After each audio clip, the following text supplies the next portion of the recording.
In this video, I'm going to cover chapter 8 of my stochastic modeling book about random walks, and because random walks are important examples of Markov chains, you will see that a big part of this video is in fact also an application of my previous video about discrete time Markov chain. That was chapter 7 of my book. Here are more precisely the different topics and results we are going to cover. Again, you have all the connections among those topics results. As usual, like for the previous videos in this playlist, check out the description of the video where you can find the table of contents with those different topics and the different timings, so you can directly jump to the part you are interested in. And at the very end of the description, you will also find a link to the presentation I wrote for this video. Just click on the link if you want to download the PDF file. So one of the main results in the field of random walks is Polya's recurrence theorem that we have here. I'm going to give you multiple proofs of this theorem in this video. This result was first established by George Polya.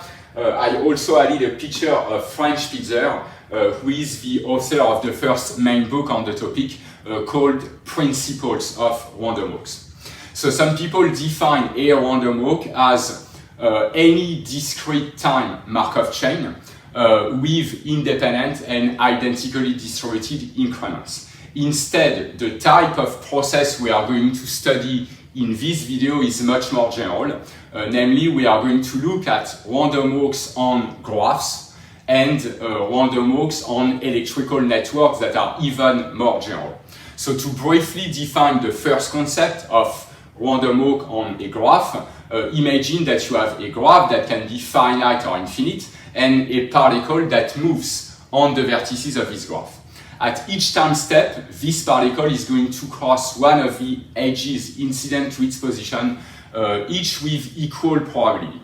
Then the process that keeps track of the position of this particle is a discrete time Markov chain that we call the symmetric random walk on this graph. So first, we are going to look at this type of object, symmetric random walk, but on any possible finite graph. If you also assume that the graph is connected, then you end up with a process that is irreducible and positive recurrent. Okay? And the theory of Markov chain that I covered in the previous video tells us that in this case, the process has a unique stationary distribution. Using reversibility, we'll be able to find an explicit expression of the stationary distribution in this case, okay, for any possible finite connected graph. Then we look at the similar type of object, symmetric random walk, but on infinite graphs. In this case, things are more complicated because the state space becomes infinite and it's no longer clear whether the process is recurrent or transient. And that's the main question about symmetric random walk on infinite graph. The main goal is to determine whether the process is recurrent or transient. We cannot answer the question for any possible infinite graph, that's too complicated, but looking at specific types of graphs with enough regularity, then we can make the calculation and check whether the process is recurrent or transient. And so what we are going to do is look at the symmetric random walk on regular lattices. So first in one dimension, that's the random walk on the integers, and then 2 dimensions, 3 dimensions, and so on. Okay? So in one dimension, you have the symmetric random walk on the integers, in which case your particle jumps right or left with equal probability 1/2 at each time step.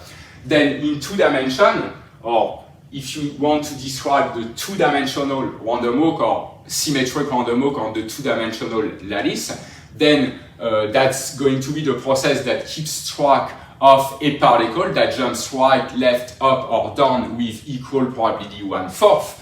And in 3 dimensions, you get again the process that keeps track of a particle that jumps right, left, up, down, forward, or backwards, each with probability 1/6 at each time step. Okay? So we will be able to determine whether the symmetric random walk on each of those three graphs is recurrent or transient. Once we understand the behavior of the process in 3 dimensions, that's easy to deduce the behavior in higher dimension. And we'll prove that basically the process exhibits a phase transition as the dimension increases. So you have a phase transition that depends on the spatial dimension. All these results together are called collectively Polya's recurrence theorem. Okay, that's the first main result we are going to prove in this video. Then I'm going to specialize to the case of the symmetric random walk on the integer, in which case you have an additional result called the reflection principle. So this result is extremely simple in its formulation, and also the proof is simple and very short. I'm going to show you that.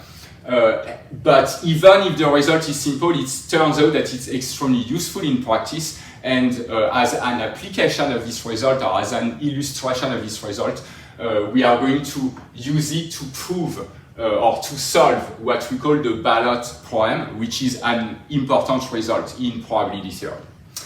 Then we'll move to another topic, looking at random walks, but this time on electrical networks.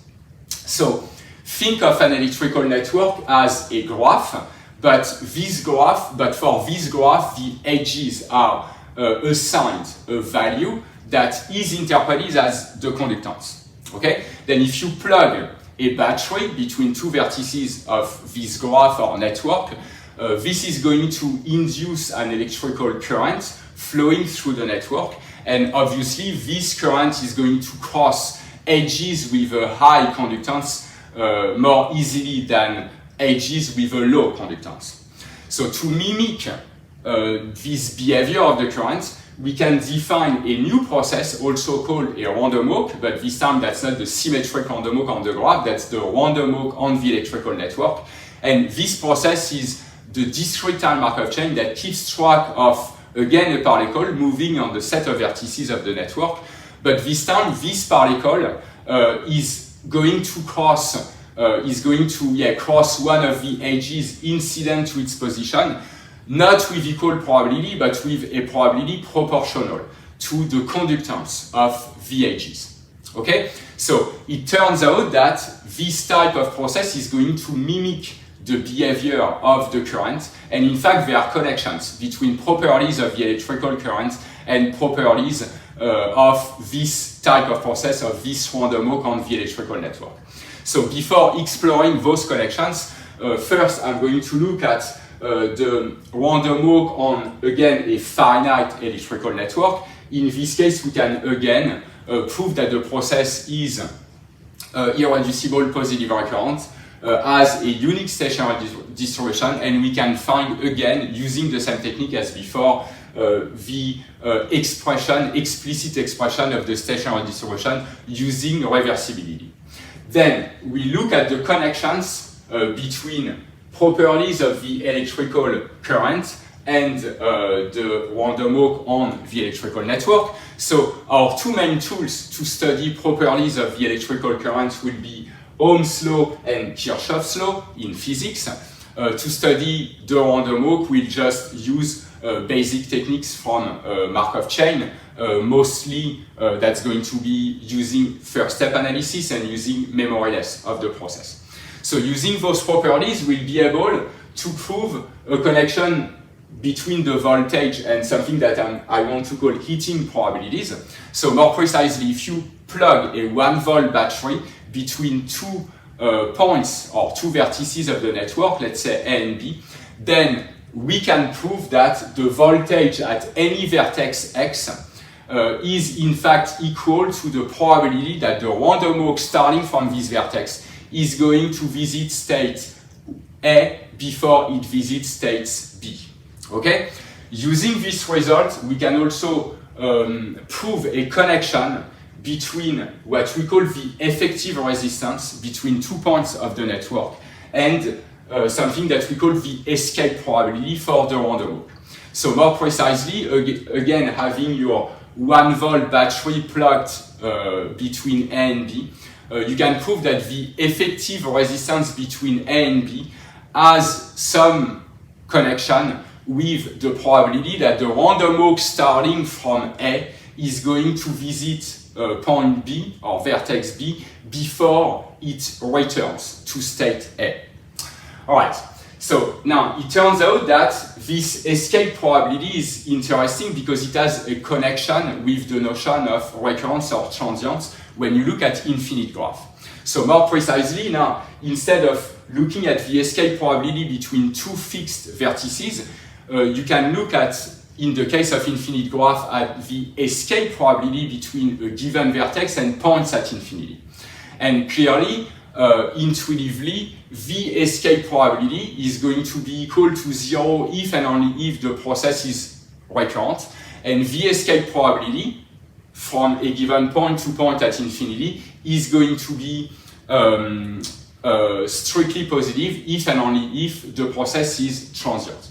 So that's going to give us a connection or a new characterization of the notion of recurrence or transience for the random walk on an infinite electrical network, looking at basically the effective resistance of the network between a given vertex and points at infinity. So more precisely, the process is going to be recurrent if and only if the effective resistance between a given point and point at infinity is infinite. Okay, so effective resistance infinite means that you have enough resistance so that the process is forced to go back to its initial position with probability 1. Then we can combine this result with Rayleigh monotonicity law to get another proof of Polya's theorem.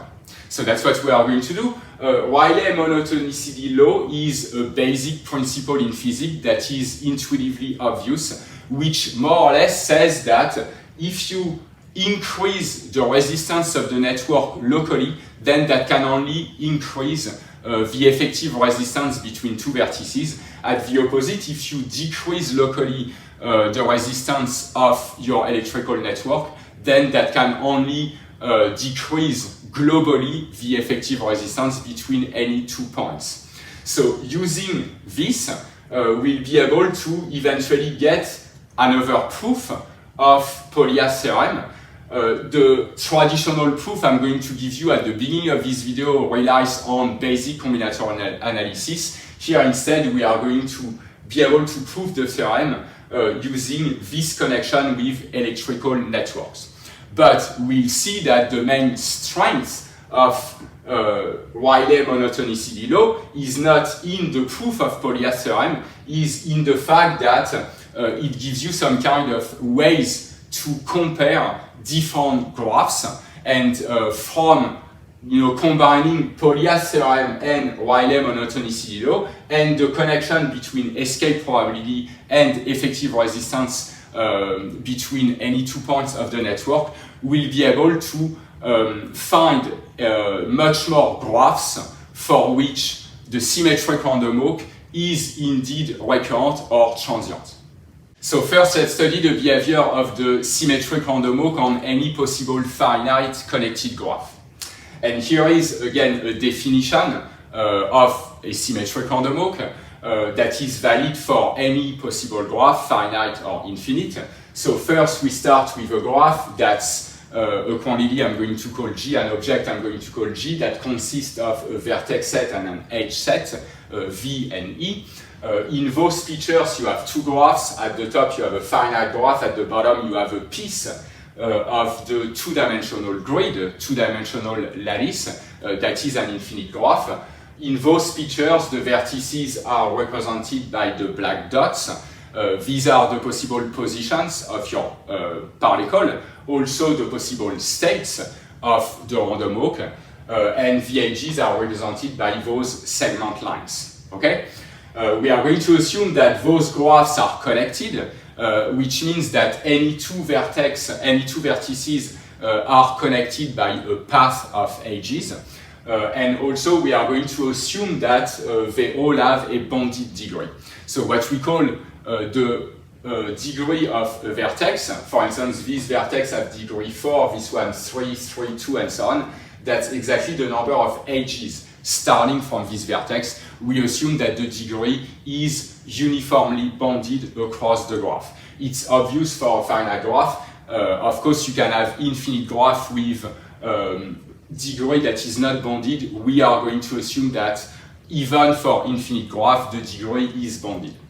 Then, the symmetric random walk on G is defined as the discrete time process xn that keeps track of the position of a particle moving on the vertex set and crossing each of the edges incident to its position with equal probability. So looking, for instance, at those two graphs, let's assume that at time n, the particle is located here. You see that this vertex has degree 3, there are 3 edges starting from this vertex. So if the particle is here at time n, then it can move to this vertex or this one, one of the 3 neighbors of this vertex, each with probability 1/3. Okay? If on the infinite grid your particle is located here at time n, then at time n plus 1 it's going to jump right, left, up, or down, each with probability 1/4. Okay, so that's a visualization of this definition here. So intuitively, it's clear that the process xn is in fact a discrete time Markov chain because the position of the particle in the future only depends on its current position and does not depend on its previous positions. This means that the process is characterized by its transition probabilities. That's what we saw in the previous video. And so to fully describe the model, instead of this sentence in English, we can just write the transition probabilities. Okay? So for any x and y states that are going to be, in this case, vertices, the question is, what is the probability that we jump from x to y in one time step? So clearly the answer is 0 if x and y are not connected by an edge. Okay? If you take two vertices, let's say this one in this graph, they are not connected by an edge, you cannot jump from this vertex to this vertex in one time step. So if this is x and this is y, in this case pxy is equal to 0. At the opposite, if x and y are connected by an edge, then you can indeed go from x to y. Pxy is going to be strictly positive, and the probability of indeed going from x to y is equal to 1 divided by the number of options your particle at x has for the next jump. And clearly the number of possible options is the number of possible edges, which we also call the degree. And so eventually you end up with pxy is equal to 0 if x and y are not connected by an edge, but pxy is equal to 1 over the degree of x if x and y are connected by an edge, which gives you the following transition probabilities. So pxy is equal to indicator function on xy in E. This is a notation to say that xy, the pair xy is in the set E, meaning that xy is an edge or vertices x and y are connected by an edge. Okay? So in those features, again, if this is x, then the set of y such that xy is in E will be this one, this one, this one, and in this picture, if this is x, the possible y such that xy is in E are those 4 vertices here. Okay? So this indicator function indeed tells us that pxy is equal to 0 if x and y are not connected by an edge, but positive if x and y are connected by an edge, and the value of pxy when it's positive is equal to 1 divided by the degree of x. Okay? So these are the transition probabilities of your process that gives you a more precise definition, a more mathematical definition than just this sentence here. Alright, so first we are going to exclude this case and just assume that the process evolves on some finite connected graph. Okay, so we assume that G is connected and finite. In this case, again, the fact that the graph is connected means that any two vertices x and y are connected by a path of edges. In particular, your random walk or particle can follow this path to go from x to y, and so this means that from any state we can go to any other state in a finite number of steps. So the fact that the graph is connected implies that the random walk, the symmetric random walk on this graph, is irreducible. From any state you can go to any other state. You have only one communication class. Okay, so that's the first thing we can say. Those assumptions implies that the process is irreducible, and of course, saying that the graph G is finite means that the vertex V is finite, and so that means also that the process is finite, meaning that the state space of the process is finite. Okay, so we assume that the graph is connected to simplify things, but in fact, that's not a big restriction. Assuming that you have a graph that is not connected, then your graph consists of disjoint connected components, and it's enough to understand the behavior of the process on each of those connected components, because any connected component of the graph will be a closed communication class. Once your process starts from one connected component, it cannot go outside, and so even if the graph is not connected, what we do here gives you a full description also of a symmetric random walk on a graph that is not connected. Okay, that's just some extra complications that are not necessary. That's why we assume that the graph is connected. Okay, so at this step, so we have that the process is irreducible and finite. Okay, we saw in the previous video that positive recurrence, null recurrence, and transients are class properties. Because the process is irreducible, it has only one communication class. Okay, and so this means that all the states must be positive recurrent, or all the states must be null recurrent, or all the states must be transient. In this case, because also the process is finite, the state space is finite, we saw that at least one of the states must be visited infinitely often. In fact, we have something even stronger than that. The fraction of time spent in at least one state must be positive, which implies that this state is positive recurrent. And from that, we can deduce by irreducibility that all the states must be positive recurrent. Okay, so eventually we deduce that the symmetric random walk on any possible finite connected graph is a discrete Markov chain that is irreducible and positive recurrent. And again, result from the previous video tells us that in this case we can deduce that there is a unique stationary distribution pi.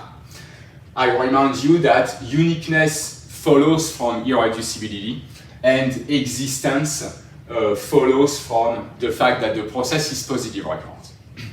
All right, so now next step, the goal is to compute explicitly, if possible, this stationary distribution pi.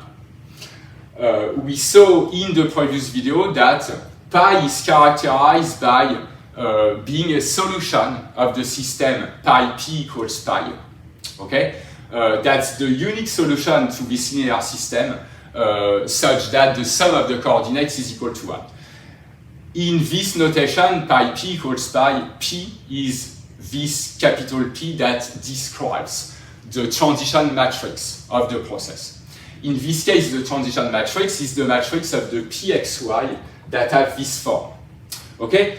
For a small graph like that, there is a hope to be able to solve the system pi p equals pi that's going to be a linear system with 6 unknown and 6 equations, because you have 6 states. If you have a large graph with thousands of vertices, there is no reason that we could easily solve pi p equals pi. Okay? So it seems that trying to solve pi p equals pi is not the correct approach. But we saw two other cases where things are simplified. The first one is when the process is doubly stochastic, and the second one is when the process is reversible. So doubly stochasticity is not the case here.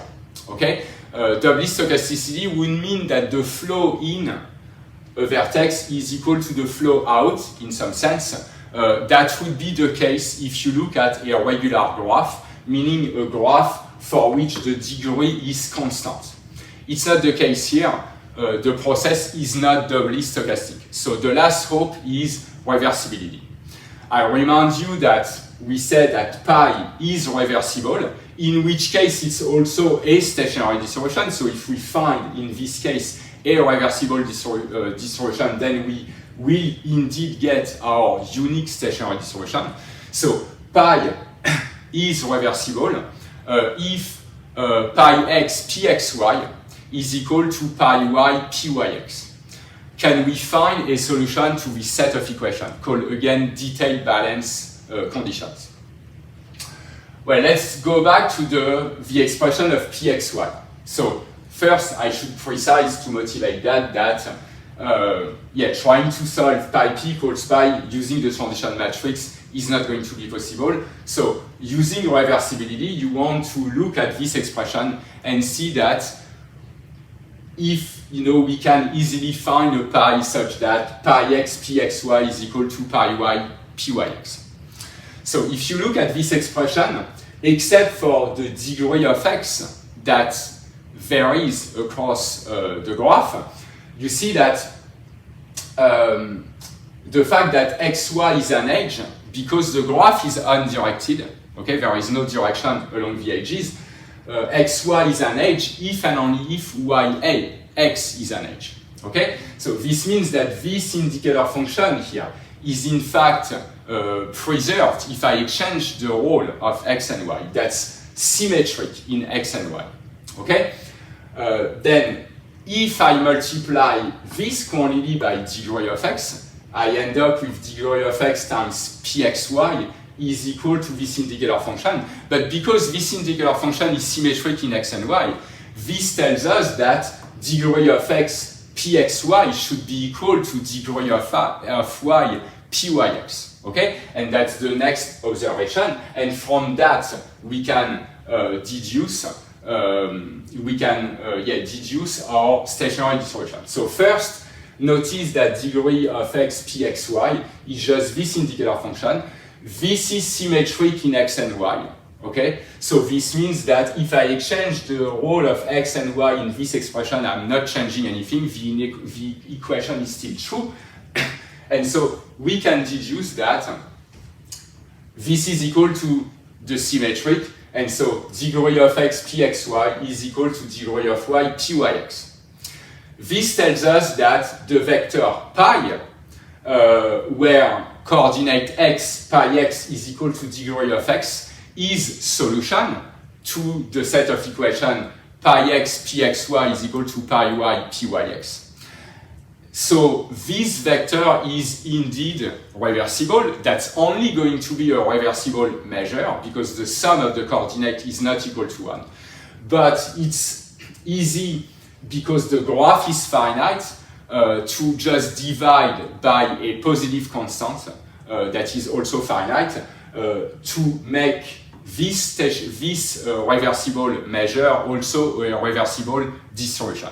And so in particular, you end up with the fact that pi x equal to degree of x divided by the sum of all the degrees of all the vertices of your graph is going to be indeed solution of the system of equation pi x pxy equals pi y pyx. Okay, but by dividing by this sum, I also make sure that the sum of the coordinate of pi x is equal to 1. So not only I have a reversible measure, I also have a reversible distribution, and any reversible distribution is a stationary distribution. So this vector pi is indeed our unique stationary distribution, okay, for the symmetric random walk. Okay, so notice also that this reasoning would be true, like this equation here is again true for infinite graph, okay? But if you look at an infinite graph, then the sum of the degrees here is equal to infinity. And so that says that for an infinite graph, we again have a one-dimensional vector space of reversible measure for the process that are also stationary measure, but we cannot rescale them to have a stationary distribution. So in particular, this reasoning not only tells you that there is indeed a unique stationary distribution for your process given by that for finite graph, that also tells you that if the graph is infinite, the process cannot be positive recurrent. The process has to be either null recurrent or transient. Okay? So from this, we can conclude something interesting, is the fact that, using this theorem that says that if the process is irreducible and positive recurrent, then there is a unique stationary distribution, and even better than that, the fraction of time spent in any state is going to converge in the long run to the corresponding coordinate of the stationary distribution. And so from that we can conclude that the fraction of time the symmetric random walk spends on each vertex is proportional to the degree of this vertex.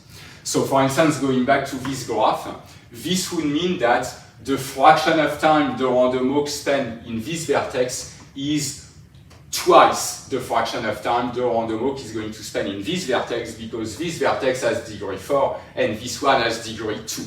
Okay? So that gives us like almost complete analysis of the symmetric random walk on any possible finite connected graph.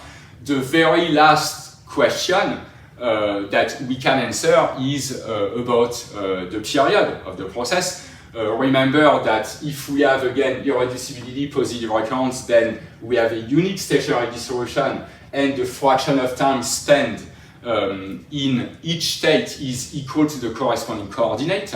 Another question we answered in the previous video was about the limiting probabilities. If the process starts at state X, what is the probability that we find the process in state Y in the long run? Okay, for some large time n, and so in particular, what can we say about the convergence of the multi-step transition probabilities Pnxy?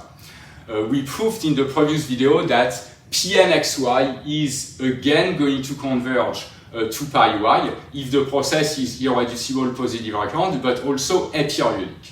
And we saw that if the process is not aperiodic, then the Pnxy are going to oscillate. We can easily find the period of the random walk on any possible finite connected graph. It's not very difficult, but now whether the period is indeed equal to 1 or not depends strongly on the topology of the graph. You do not have the same conclusion for any finite connected graph. So to understand the period, think of the graph itself as the directed graph representation of your process. That's what we use to find the period, typically. You see that in the case of the random walk, the process can always cross an edge and then cross the same edge backward, okay? Which shows that the random walk can always return to its initial position in 2 steps. From this, we deduce that the process can only have period 1 or 2, okay? So there are 2 options. If you can prove that also the random walk can return to its initial position in an odd number of steps, because any odd number n2 are mutually prime, you can deduce that the process is aperiodic. At the opposite, if the number of steps the random walk needs to return to its initial position is always even, then in this case, the period is going to be equal to 2. Alright, and whether the random walk can indeed return to its initial position in an odd number of steps depends on the presence of odd cycles in your graph. if the graph contains an odd cycle, it's the case here. You have, for instance, a triangle here. Then the random walk starting here can jump here, and then here, and can return to its initial position in 3 steps. In general, if you have an odd cycle, okay, in your graph, this shows that your random walk can return to its initial position in an odd number of steps, but also in 2 steps. The two numbers, 2 and odd number, are mutually prime, so the period is 1. If there is no odd cycle, then the period is 2.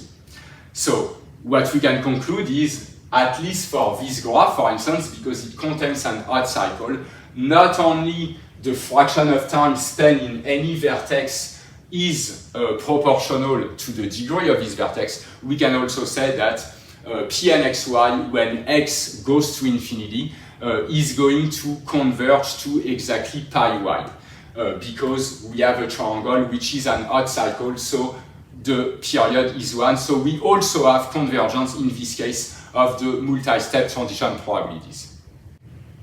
Now let's prove Polya's theorem that describes the behavior of the symmetric random walk on infinite integer analysis, starting from the one-dimensional case. So here I'm showing you a picture of a realization of the one-dimensional random walk.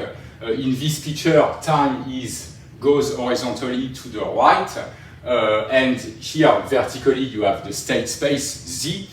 Your process starts at 0, and at each time step it goes up or down with the same probability 1/2, independently of the past.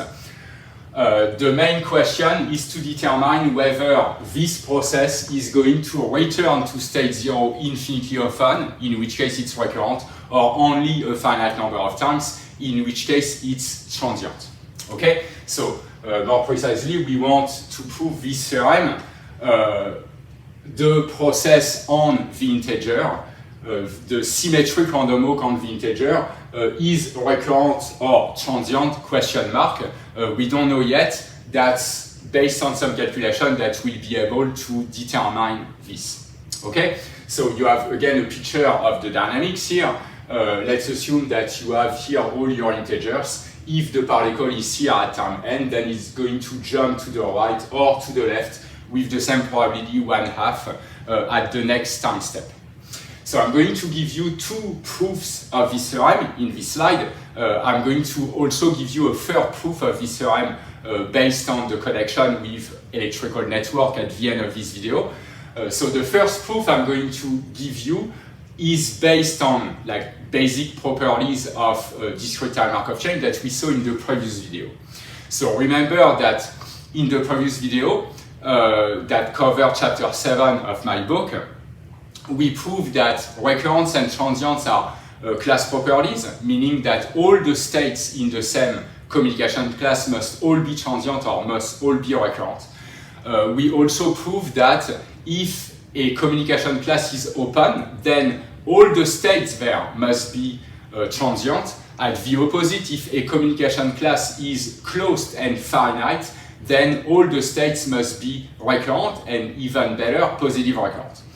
In this case, things are a little bit more complicated because clearly your process is irreducible. From any integer, you can go to any other integer in a finite number of steps.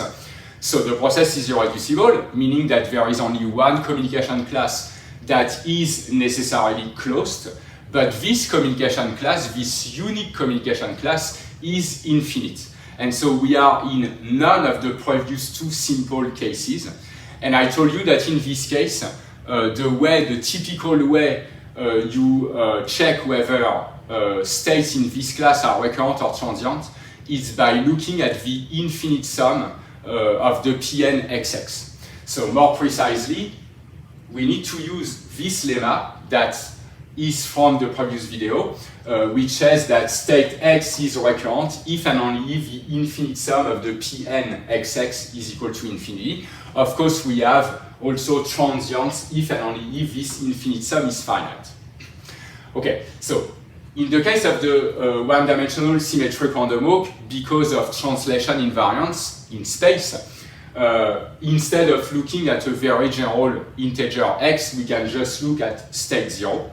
Notice also that in this case, the period is equal to 2. There is no odd cycle in your graph.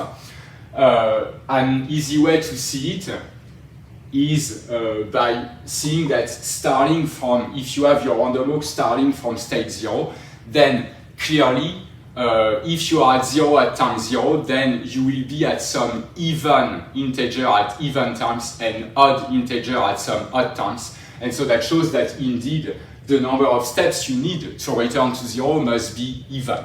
Okay? That shows that the process has period 2. And so instead of looking at all the Pn00, we can just look at the P2n00. When n is odd, Pn00 is equal to 0. So that's the first step of the proof. Because the period is 2, the goal is to find this quantity, like how does this behave when n goes to infinity. We only need to check whether the sum is finite or infinite, so we don't need an exact expression of that. We only need to have some rigorous enough, precise enough description of the limiting behavior. All right, so what is this probability? The probability that after 2n steps, the process is back to state 0. Well, this happens if the process is going to jump exactly n times to the right and n times to the left. Okay? That's exactly the same as looking at the number of ways flipping a fair coin 2n times. You get exactly n times heads and n times tails. Okay? So this number of possibilities is exactly a case of permutation with repetition. I covered that in the first video of this playlist, and we saw that this is equal to 2n chosen. So basically you have 2n jumps, and you just say, so I'm going to write that first. You have 2n jumps. The only way you return to 0 is if you jump n times to the right, n times to the left. And the question is in how many ways we can order those n jumps to the right, n jumps to the left. The answer is 2n chosen. That's a case of permutation with repetition. Okay? That's the number of possible ways the random walk can return to 0 in 2n steps. Now, regardless of the path that you choose, okay, the random walk is going to follow exactly this path at each step with probability 1/2. Because you have 2n steps and things are independent of the past, the probability of following a given such path is going to be exactly 1/2 at the power 2n. From that, you conclude that P2n00, the probability of going from 0 to 0 in 2n steps, is 2n chosen, number of paths going from 0 to 0 in 2n steps, times 1/2 at the power 2n.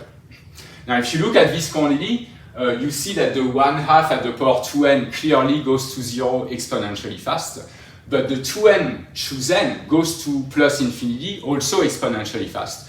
And it's not clear how the product behaves when n is large. Okay, so the question is this product going to 0 fast enough so that the sum here is finite, in which case the process is transient, or is this going to 0 too slowly, and so this infinite sum is infinite, in which case the process is indeed recurrent. All right, so we know how this 1/2 at the power 2n behaves. The behavior of the 2n chosen is more complicated because of those factorials, and so to understand the behavior of 2n chosen, what we use is a very popular formula in mathematics called Stirling formula that tells you about the behavior of n factorial when n is large. And so what you can prove is that n factorial behaves exactly like square root of 2 pi n times n over e at the power n when n is large. Meaning exactly that n factorial divided by this quantity converges to 1 when n goes to infinity. All right, so then because this 2n chosen is just 2n factorial divided by n factorial, you can replace those quantities using this formula to have the behavior of 2n choose n when n is large. And then after a few simplifications, the algebra is very simple. I'm not showing it here, but that's very simple. You deduce that P2n 0, 0 by Stirling formula is of the order of square root of 1 over pi n when n is large.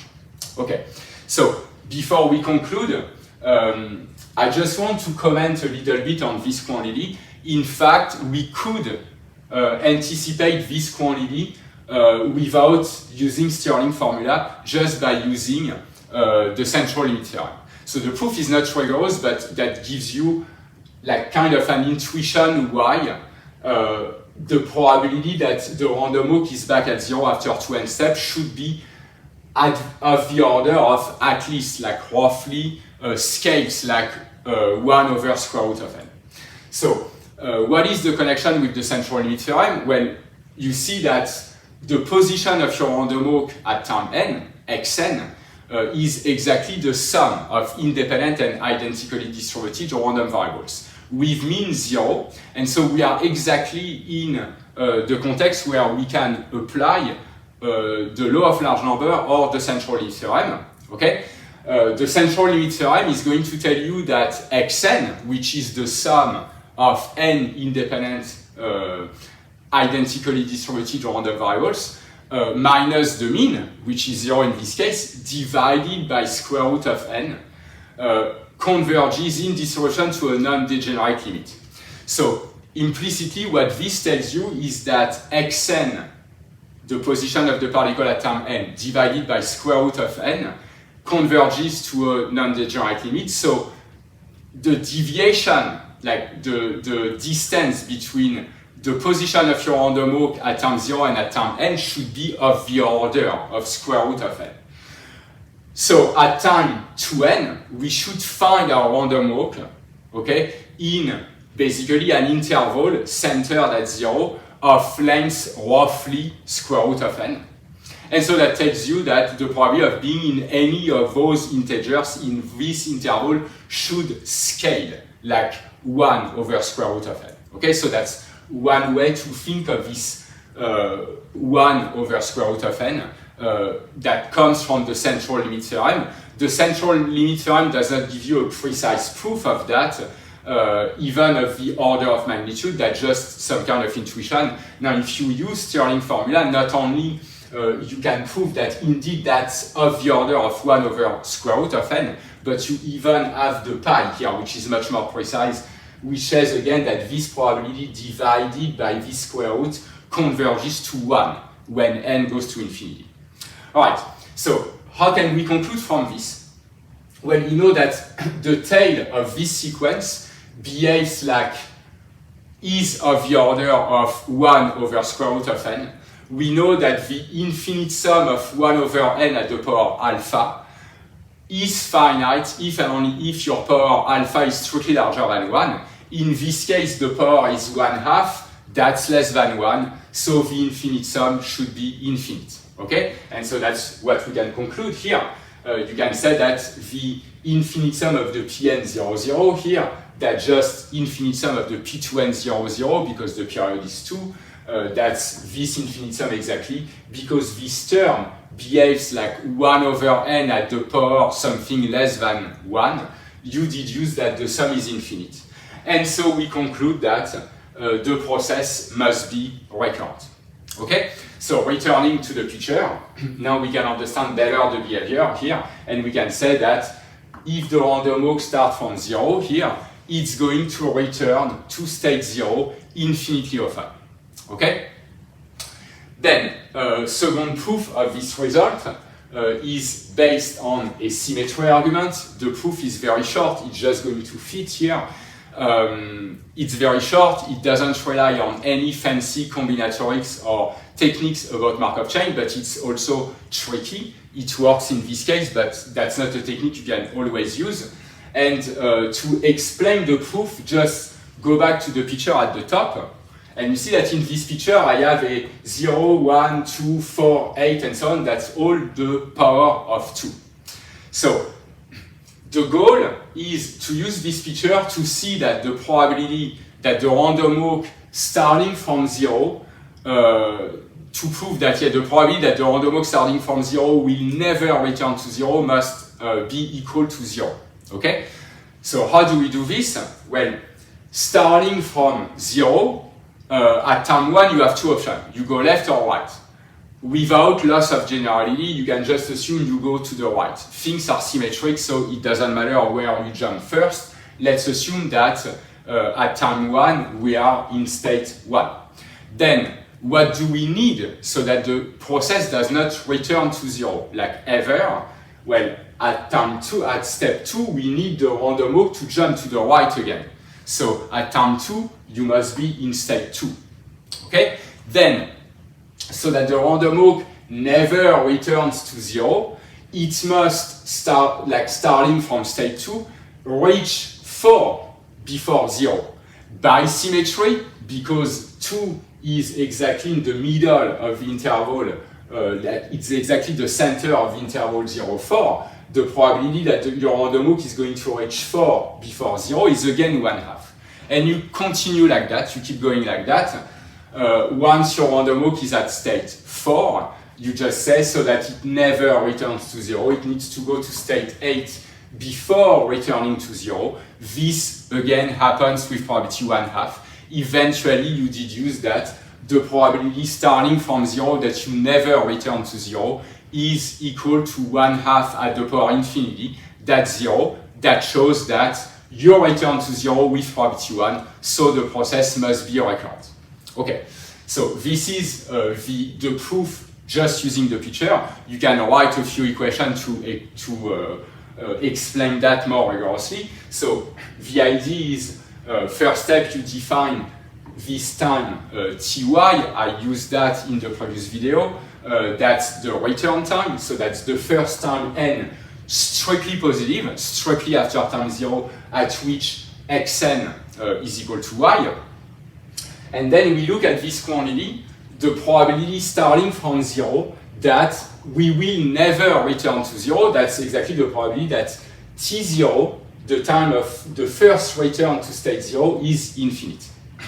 And again, using the reasoning I used here in this picture, you can say that, well, this is the probability that you just jump to the right. Okay, it doesn't matter.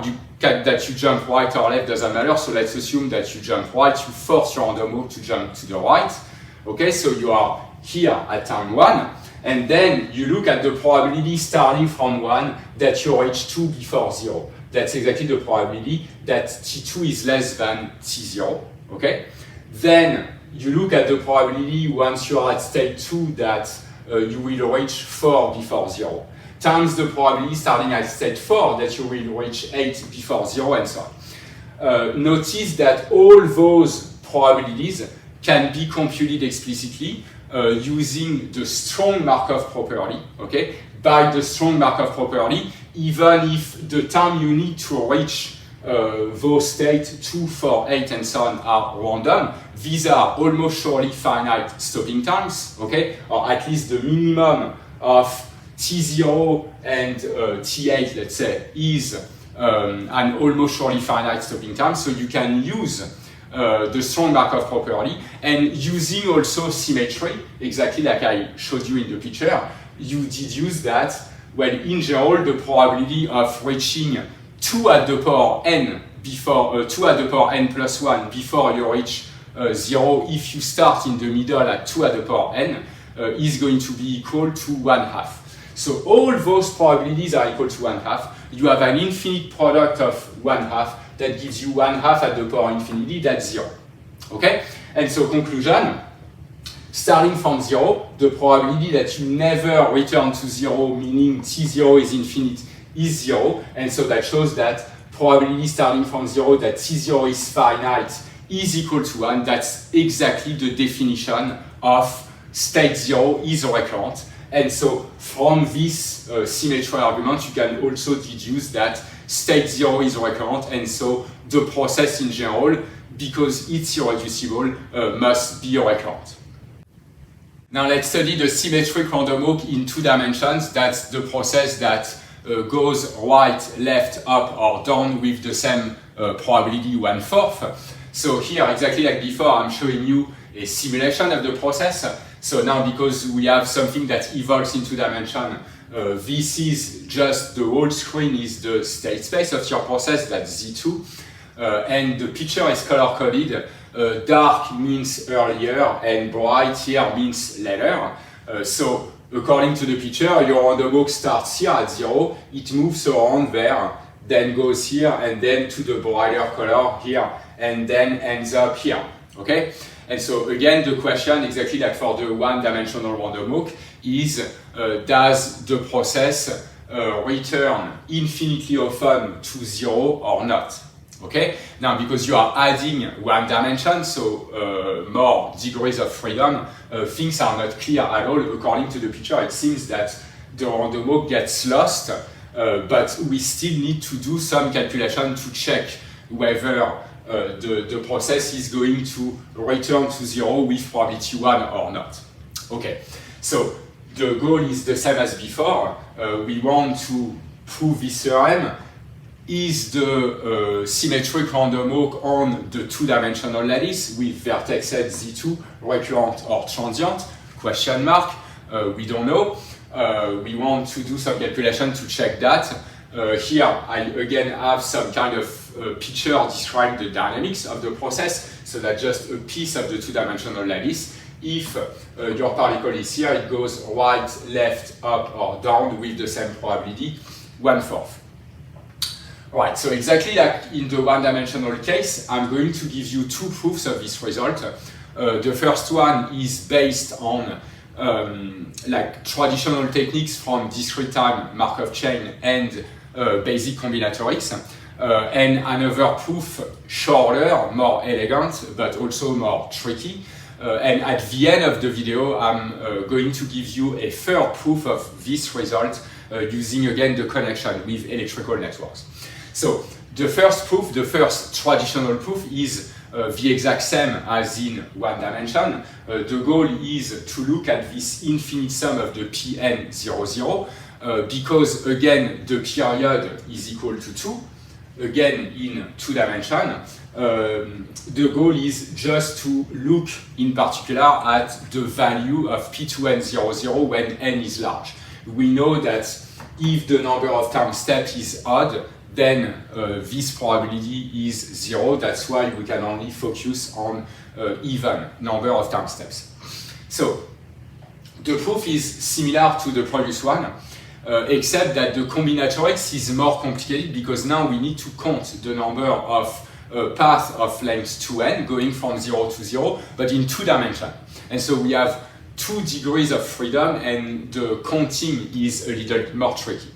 So in this case, if you look at the number of ways you can go from 0 to 0, return to your initial state in 2n steps, we need to have the number of jump to the right and the number of jump to the left must be equal.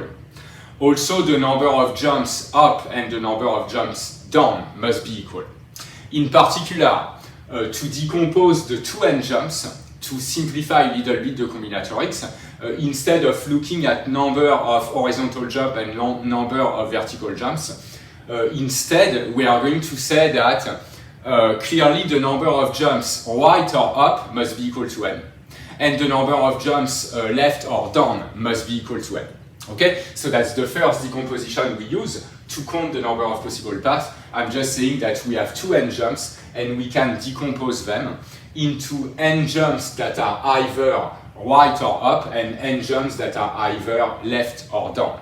We have one more information, which is the fact that right, left must be equal, the number of right and left must be equal, and the number of up and down must be equal. And so this means that if you call, let's say, k the number of right moves, then you have k rights, k left, n minus k up, and n minus k down. Okay? And so that gives you this extra step. And then from this diagram, we can indeed count the number of, let's say, loop of length 2n.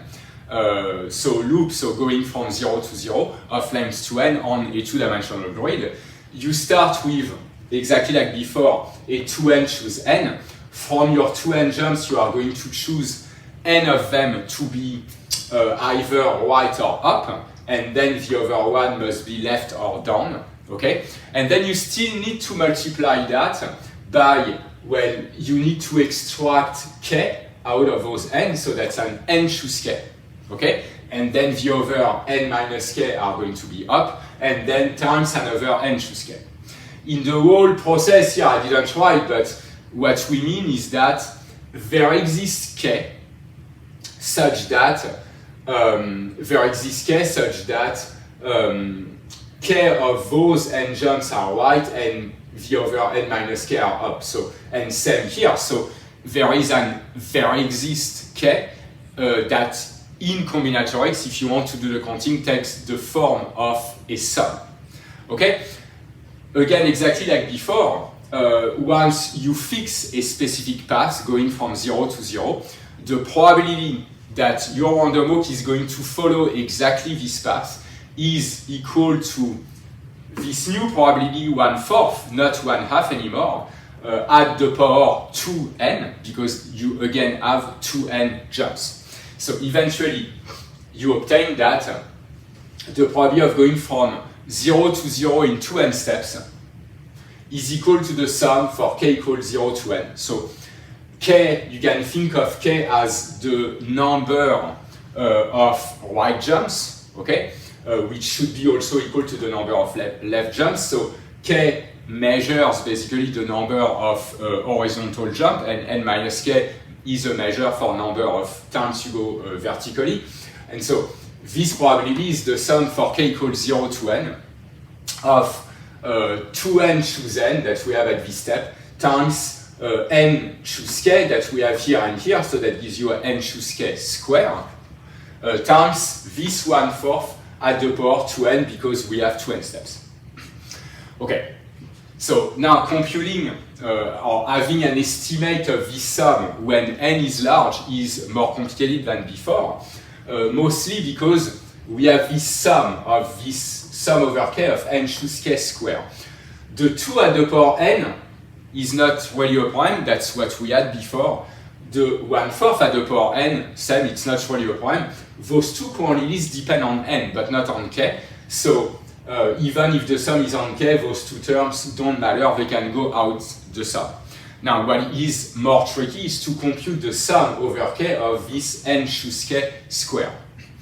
And to do this, I'm going to do something silly. I'm going to say that n choose k is equal also to n choose n minus k. Okay, that's clearly true if you look at the expression of n choose k in general. In the denominator, you have a k factorial times n minus k factorial. If you exchange the role of k and n minus k, you get the same expression.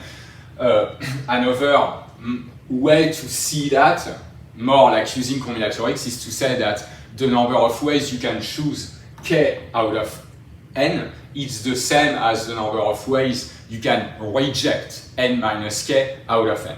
Okay? So I'm going to replace, to keep one of those n choose k here, but I'm going to replace the other one by a n choose n minus k. And you will see why it's interesting to do this. So clearly we have this equation here. Now you see that those two n add up to 2n, and the k times k plus n minus k also add up to something that does not depend on k, that's equal to n. So if you think of the interpretation of this quantity, this product here, that's exactly the number of ways you can choose k elements from a set of size n, and n minus k from another set of size n. So imagine that you have a set of size 2n. You split this set in two pieces that are equal, so you have two subsets of size n. This is exactly the number of ways you can choose n elements from this set of 2n elements, with k on one set and n minus k on the other set. Now, because you look at the sum over k, you look at all the possible ways you can choose k on one side, n minus k on the other side, for all possible k, so that's exactly, in fact, the number of ways you can choose n element total from a set of size 2n. Okay, that's a proof of this, like that this is equal to 2n choose n, just using pictures like basic combinatorics instead of doing any calculation. So here I have a picture to explain that. Let's assume that again you have a set of size 2n, you split it into two pieces of size n. This is exactly the number of ways you can choose a subset of size k here, and a subset of size n minus k from this side. The union of those two sets is a set of size n that you extract from a set of size 2n, because you look at the sum over all the possible values of k. Eventually, you see that this is exactly the same. Like this sum here, from a combinatorial point of view, is exactly the number of ways you can choose n elements or a subset of size n from a set of size 2n. So this sum eventually is just equal to 2n choose n, okay? And then if you go back here, again you can extract the 2n choose n 1/4 at the power n, you end up with this sum, that's 2n choose n. Eventually you get a more explicit expression of P2n00, that is just equal to 2n choose n square. So that comes from this 2n choose n that we have here, plus times like this sum of the n choose k square, and we just prove that it's 2n choose n, so you have a 2n choose n square, times this 1/4 at the power 2n. Now notice that the 1/4 is also 1/2 square. Okay, so this quantity is just the square of 2n choose n times 1/2 at the power 2n. That's exactly the expression that we found before about like for P2n00, but in one dimension. Okay, so that's what I write here. That's exactly the P2n00 in two dimensions. The probability of going from 0 to 0 in 2n steps in two dimensions is exactly equal to the square of the same quantity but in one dimension. Okay? And we prove that this is, by Stirling formula, we prove that this is of the order of 1 over square root of pi n. And so the square of that is going to be of the order of 1 over pi n. Okay? So, before we conclude about recurrence and transience, exactly the same comment as before. The exact value, this exact estimate 1 over pi n follows from Stirling formula that we applied in the previous slide. But you can anticipate that this probability indeed is going to be of the order of 1 over n, again using the central limit theorem. So again, think of xn, the position of your random walk at time n, as a sum of n independent identically distributed random variables. That corresponds to basically not count flips, because now we are in 2 dimensions, so you have 4 different directions. But again, the mean is 0, and so according to the central limit theorem, xn over square root of n should converge to a non-degenerate limit in distribution. If you divide by something much larger than square root of n, you go to 0. If you divide by something much smaller than square root of n, you have a degenerate limit. So this tells you that the position of your random walk at time n, or at time 2n, it doesn't matter. What matters is the order of magnitude. So the position of your random walk at time 2n should the position should scale like square root of n. So the deviation from the initial position should be of the order of square root of n, exactly like in one dimension.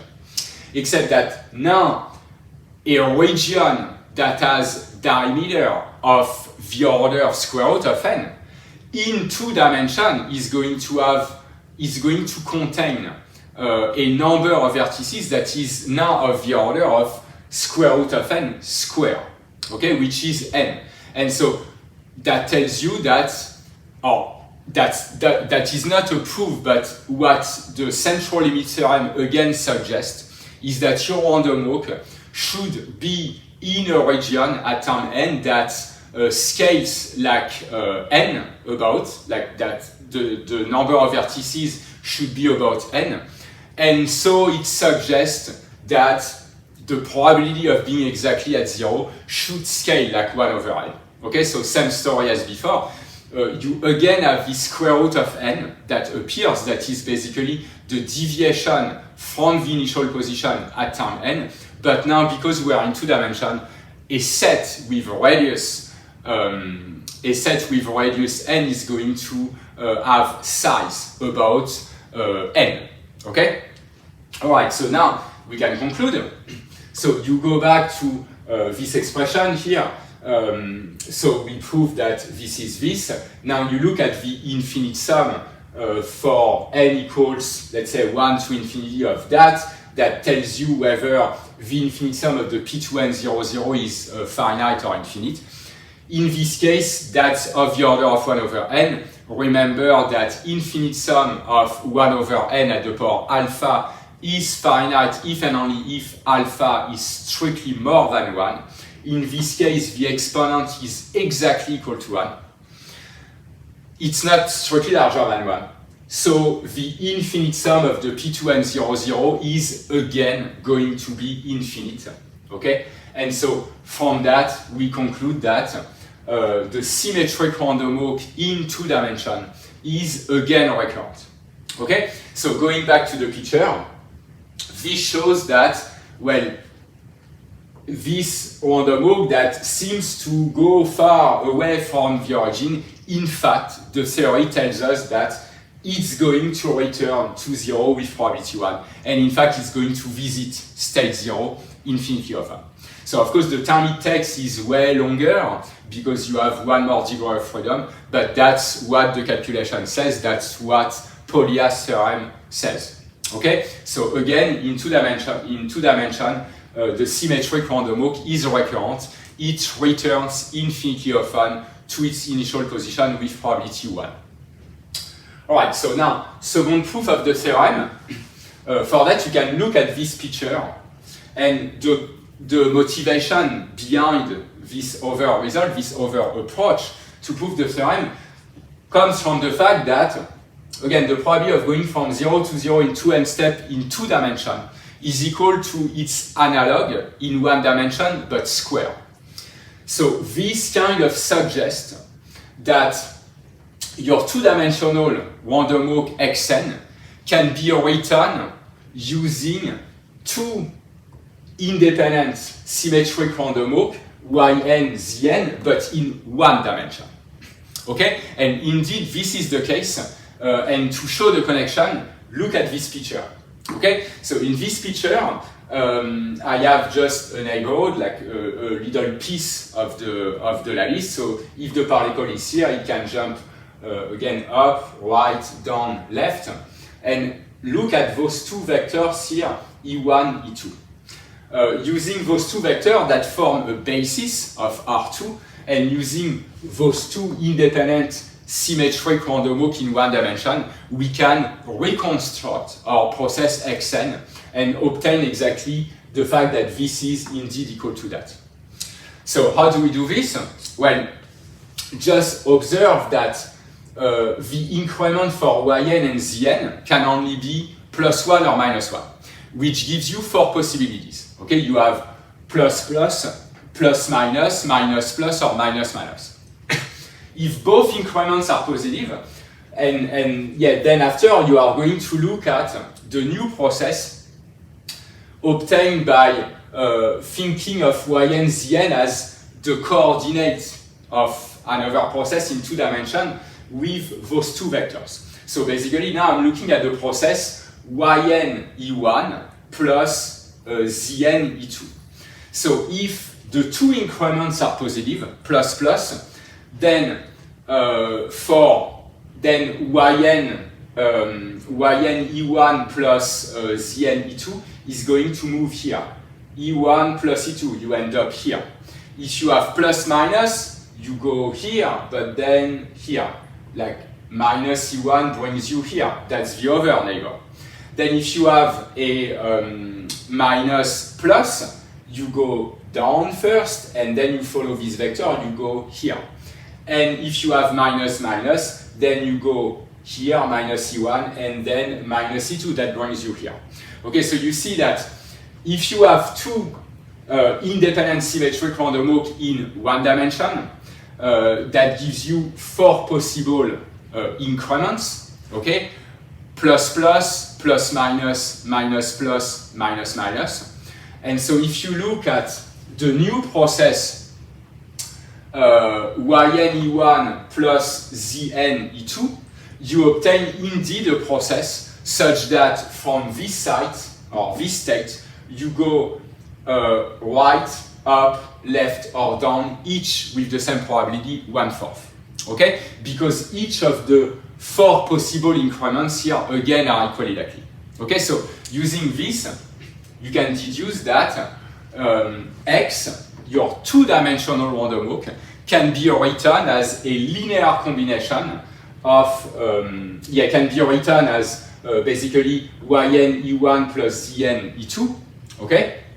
So a linear combination of E1 and E2, but where the weights or the coefficients are given by those 2 processes.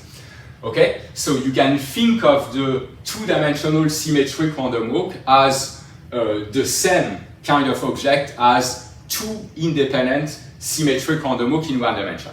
So now to conclude, you just say that the probability that x2n is equal to 0 is, of course, the probability that y2n E1 plus z2n E2 is equal to 0, but because E1, E2 form a basis in R2, they are not proportional, those 2 vectors, they are not collinear, then the theory of like basic linear algebra tells you that the only way this is equal to 0, because those 2 vectors are not linear, are not collinear, is if those 2 coordinates here are equal to 0.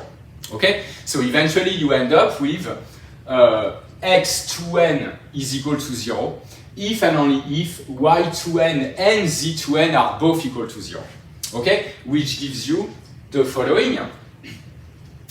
So p2n 0, 0 in 2 dimensions is by definition the probability that x2n equals 0 given that you start at 0. Okay? Then you know that because those 2 vectors, they form a basis of R2, that means that y2n and z2n should both be equal to 0, but because they are also independent by assumption, you can write this as the product of those 2 probabilities. Okay? So this quantity by definition is p2n 0, 0, this one in 2 dimensions, while this quantity, probability that y2n is equal to 0 if you start from 0, is again equal to p2n 0, 0, same for this one, but this time in 1 dimension, which shows basically that this is indeed equal to this. So that gives you, again, another proof of the result, again, shorter, more elegant.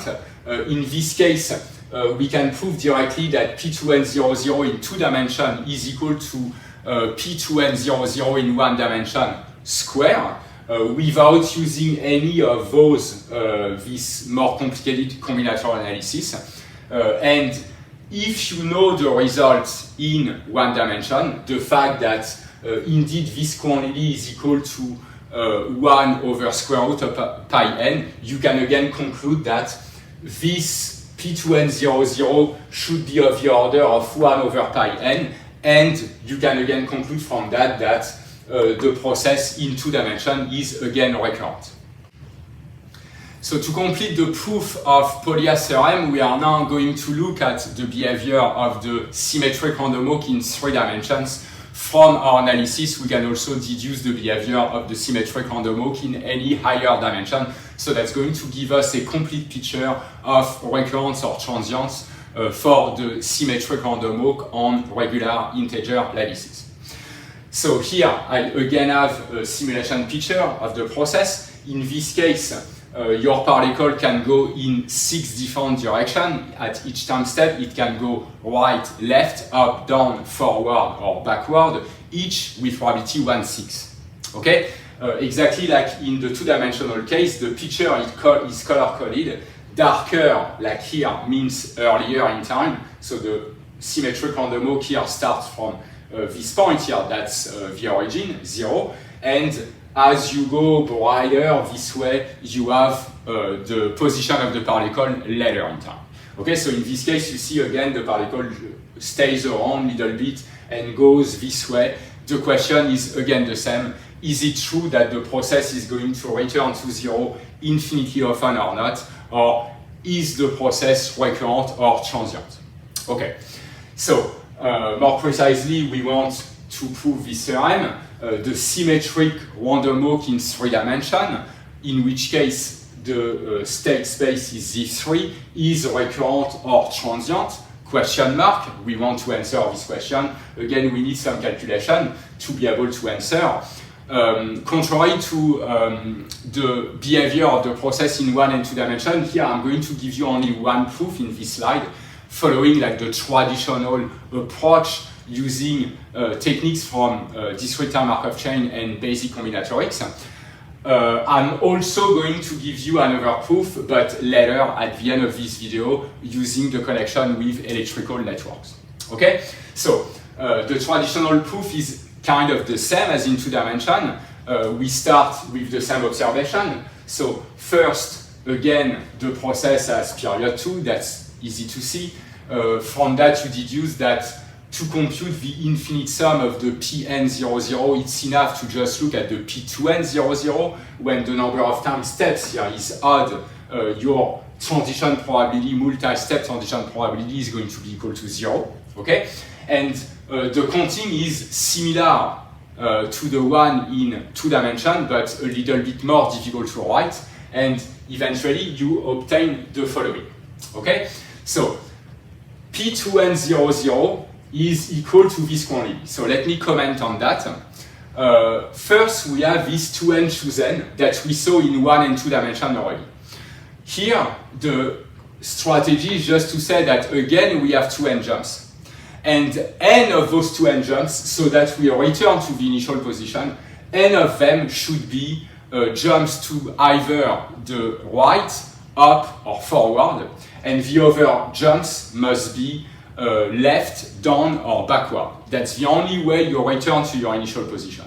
Okay? So you start with this 2n chosen. Of the 2n jumps, you choose n of them to be right, up, or forward. The other one are in the opposite direction. Then you still need to say that of the n jumps right, up, or forward, you need to have I of them right, j of them up, and k of them forward, and the sum of all 3 should be equal to n, because you have a total of n jumps. Okay? And also, the number of jumps right or left should both be equal, so both be equal to I.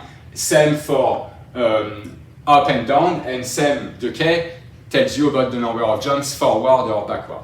So eventually, following the same approach as before, you get this expression, 2n chosen times the sum.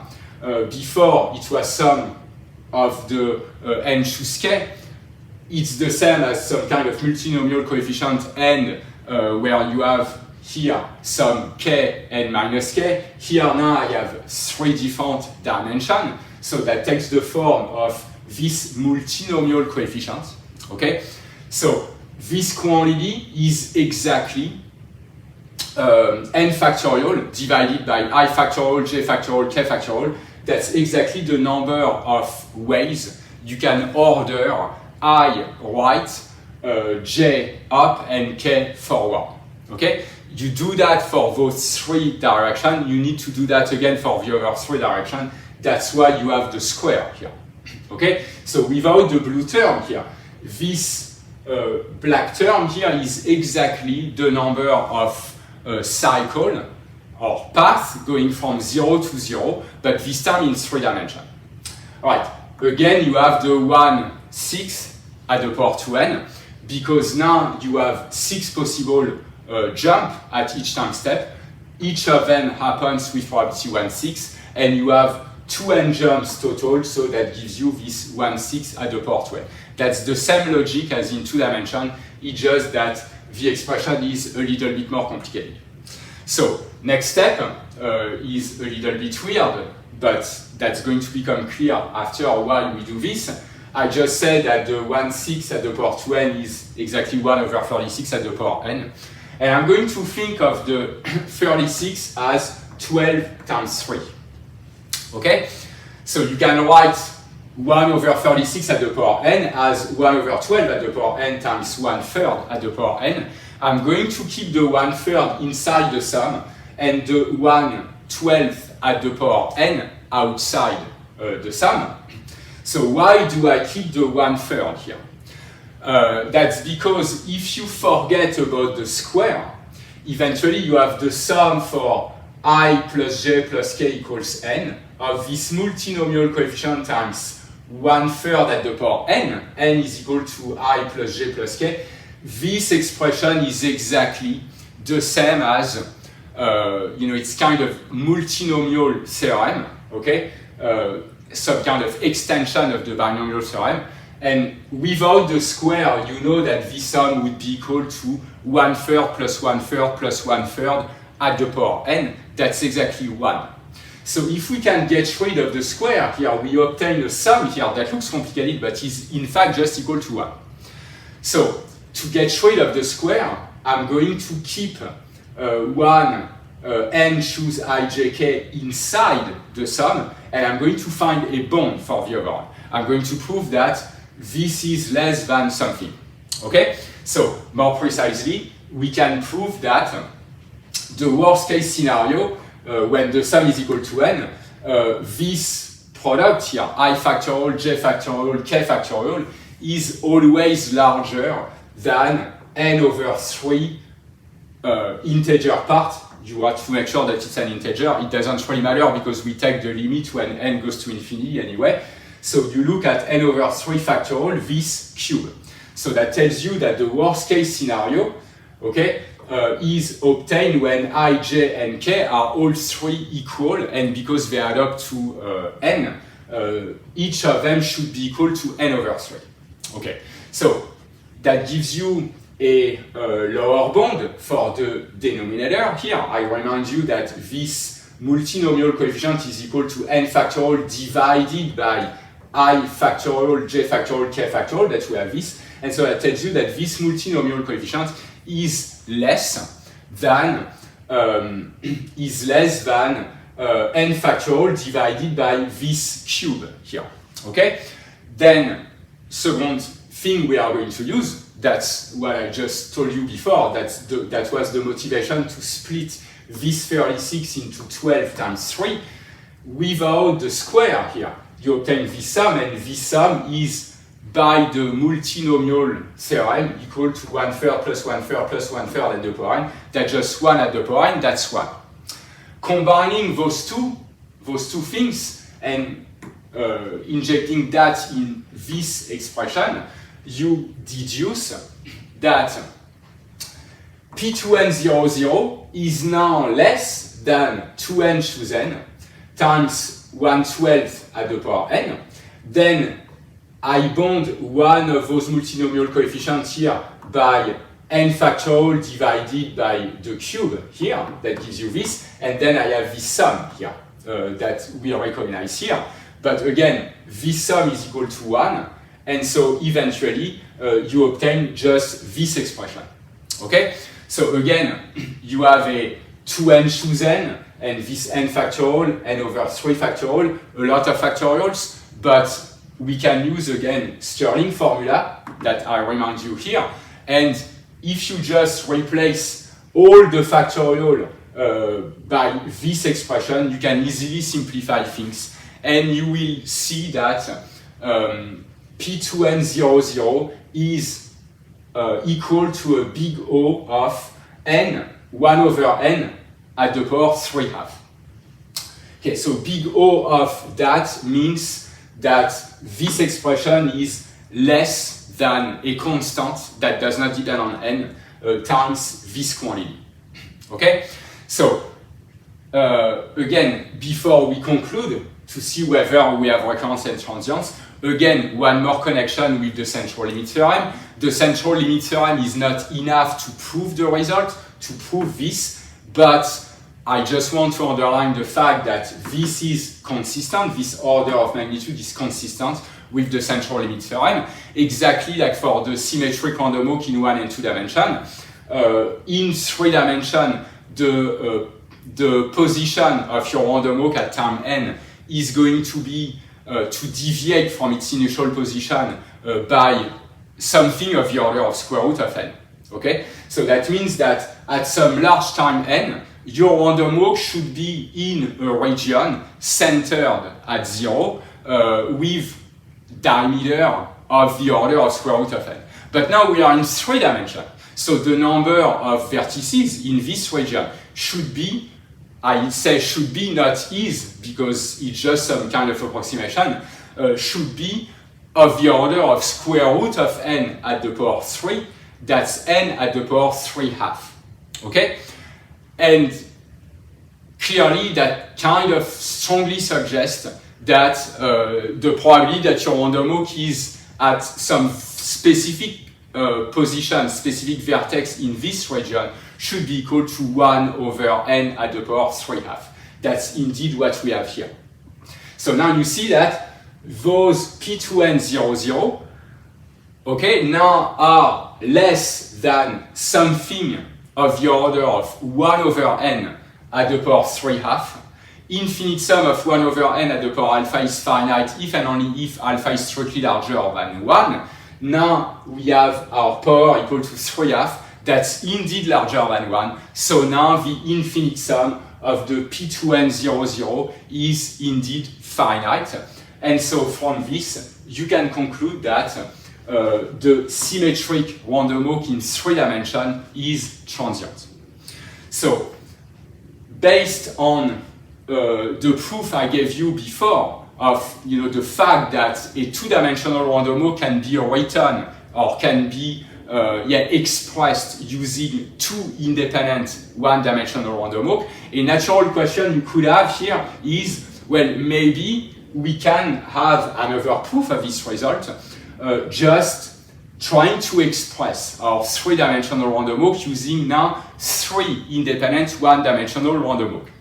But clearly it's not possible, because if you have 3 independent 1-dimensional random walk, you see that each of them has 2 possible increments, plus or minus, which gives you a total of 8 possible increments for the triplet of random walk. So you have plus minus for each of them, 2 possibilities, 2 possible increments for each of the 3. That gives you 2 times 2 times 2 possible increments. So if you use 3 1-dimensional random walks that are independent, then eventually, and you look at some kind of linear combination of 3 vectors using those random walks, you are going to end up with a process that has 8 possible increments. Okay? But you see that our random walk in 3 dimensions has only 6 possible increments. Okay? You can jump in only 6 possible directions. So basically, if you have in general D independent random walk in 1 dimension, the combination of all is going to give you a process that has 2 at the power d possible increments, but on the d-dimensional grid, you have 2 times d possible direction. And so the fact that you can write a d-dimensional symmetric random walk using d-independent 1-dimensional random walk is only possible if the number of possible increments match, the number should match, so you should have 2 at the power d equals 2d. And indeed, 2 at the power 2 is equal to 2 times 2, which tells you that this was possible in 2 dimensions, but 2 at the power 3 is 8, while 2 times 3 is 6. The numbers are not equal, and so that tells you that there is no hope, in fact, to write a 3-dimensional random walk using 3 independent 1-dimensional random walk. All right, so eventually we see here that we have a phase transition Okay, from dimension 2 to dimension 3, we proved that in dimension 1 and 2, the symmetric random walk is recurrent. Now we have that in dimension 3 when we add one more degree of freedom, one more dimension. In this case, your random walk gets lost. With positive probability, it's never going to return to 0. Okay. Then what about higher dimensions? Well, in higher dimension, you can easily deduce from this case that the process should again be transient.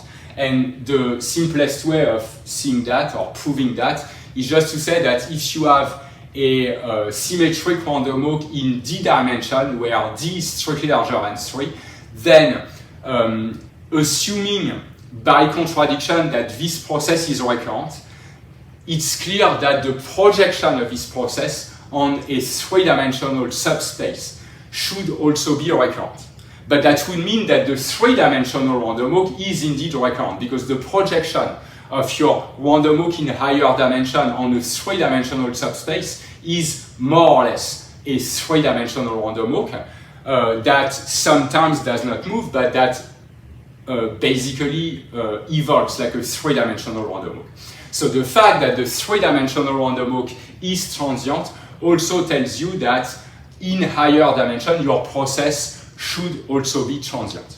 So conclusion, and that's the full statement of Polya's theorem that we obtained from the analysis of the process in 1, 2, and 3 dimension, and the fact that again we have transients in higher dimension. This says that the symmetric random walk on integer lattices exhibits a unique phase transition from recurrence to transience, going from dimension 2 to dimension 3.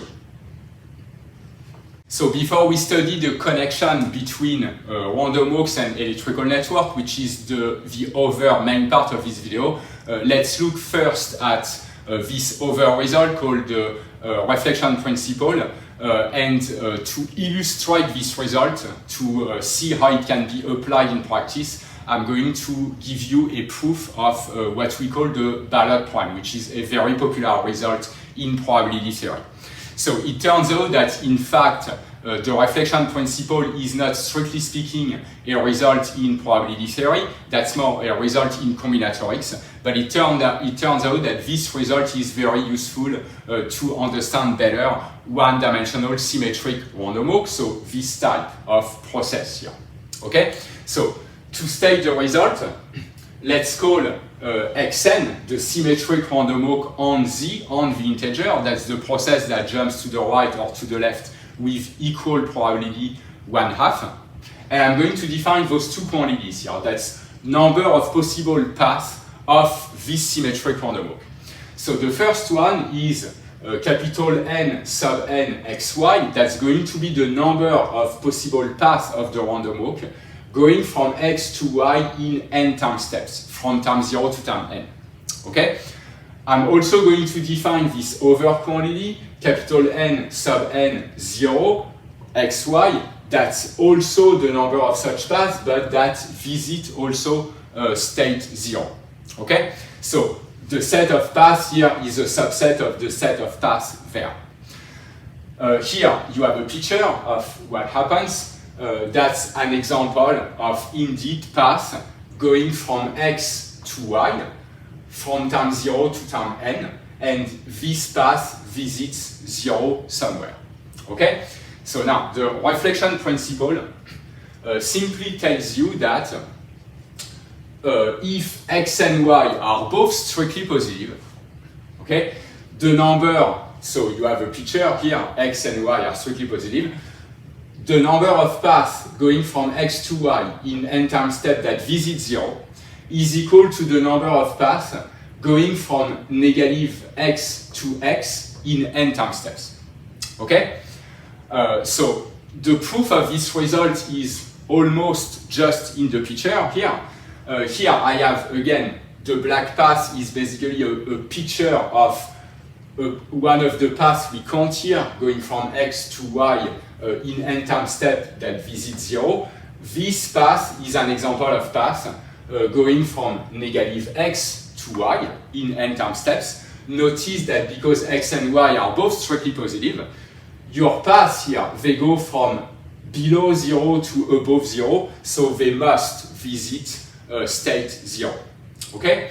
So, if you look carefully at those pictures, notice that the white path is obtained from the black one by simply taking this part of the trajectory, the part of the trajectory until the first visit at state 0, and you just flip this piece, or reflect this piece around the horizontal axis, and you get exactly this other piece here. And the rest of the trajectory is the same for both paths. Okay? And that's kind of the idea of the proof. The idea is that this transformation going from the black path to the white path in fact defines a one-to-one correspondence to the set of paths here to the set of paths there. Okay? So, writing a little bit more details, the idea is to notice that reflecting the part of the path, the black one, before the first visit at 0 across the x-axis, okay, which you can do from black to white or from white to black, here that's the same transformation, is clearly going to define a bijection between those two sets, or a one-to-one correspondence between the set of black path and the set of white path.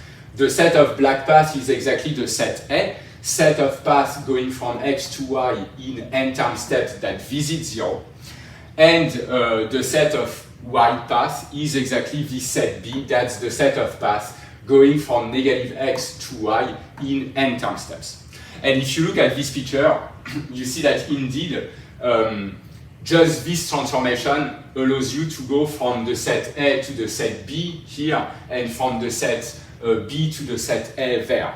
That's indeed a one-to-one correspondence. It's easy to see that. And because you have a one-to-one correspondence between the two sets, you can deduce that the number of paths in A and the number of paths in B must be equal. Okay? But obviously, you see that A, like this number, is exactly the cardinal of A, and this number here is exactly the cardinal of B. Okay? And so from that, you deduce that indeed this equals that, that's exactly the result. Okay, so that's the reflection principle. So now let's apply this result looking at the Ballot prime. So the Ballot prime is stated here. That's this result. I mean, that's a result about the probability that the winner at some election is always ahead of the loser. So more precisely, let's assume that you have two candidates for an election. Let's call them capital A and capital B. Let's call little a, little b the number of votes they get. And let's assume that A is strictly larger than B, meaning that A wins the elections. Okay? The goal is to find the probability P sub A that candidate A is always ahead of B. So we need, so that the problem is well defined, we need an extra assumption that I didn't write here, but that's the most natural assumption we can imagine. Because you have A plus B voters, clearly, that gives you A plus B factorial possible ordering of the voters, where the order is basically the order in which people are going to vote. What we assume is that those A plus B factorial possible ordering are equally likely. Okay, if all the possible ordering of the voters, like the order in which they went to vote, are equally likely, what is the probability that A is always ahead of B, given that also A wins the election? We know that A gets little a votes and capital B gets little b votes. Okay, so it turns out that this can be studied using a conditioning. If you condition on who gets the last vote, the problem of the solution of this problem using a conditioning is that it's a proof by induction, and always the same problem with proofs by induction is that you need to know the result, or at least guess the result, to be able to prove the result.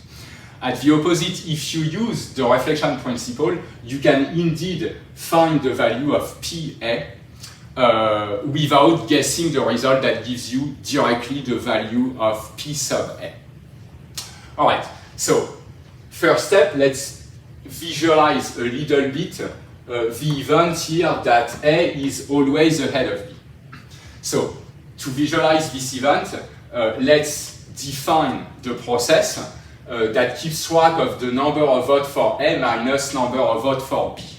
Okay? The unit of time is basically the time between the votes. I just assume that at time 1 we have the first vote, at time 2 we have the second vote, and so on. So voters vote at time 1, 2, 3, and so on, up to A plus B. Alright? So this is here a picture of the event that A is always ahead of B. Okay? After A plus B votes, the number of votes for A minus number of votes for B is going to be equal to A minus B. Okay? So the process ends up here at time A plus B. Okay? And here I have a picture of the fact that A is always ahead of B, meaning that except at time 0 where nobody voted yet, and so you have 0 minus 0, that's 0, except at this time, after this path is always above 0, strictly above 0. Okay? So you can basically use the symmetric random walk that we have here to explain this process. This process is exactly the same because we assume that the order of the votes are equally likely. This process is exactly the same as the symmetric random walk on the integer, except that this random walk is going to be conditioned to be equal to A minus B, so above 0 at time A plus B. Okay? So using the process Xn, you can rewrite so our symmetric random walk. We can write this probability PA, saying that this is the probability that x1, x2 up to x A plus B are all above 0, all strictly positive, so the minimum is strictly positive, given that at time A plus B we are at A minus B. Okay, so that's the probability we want to compute. So you see that clearly there must be a connection with the reflection principle. Here we look at path going from 0 to A minus B in A plus B time steps, okay? Except that the reflection principle tells us about the number of paths that visit 0, while at the opposite here we want to basically count the number of paths that do not visit 0. So clearly the way we can compute number of paths that do not visit 0 is just to say that it's the total number of paths, okay, that may or may not visit 0, minus the number of paths that visit 0. And those two quantities can be computed easily using, again, the reflection principle. So more precisely, to answer the question, the first step is to observe that the first vote must go to A. Okay? The first move is up.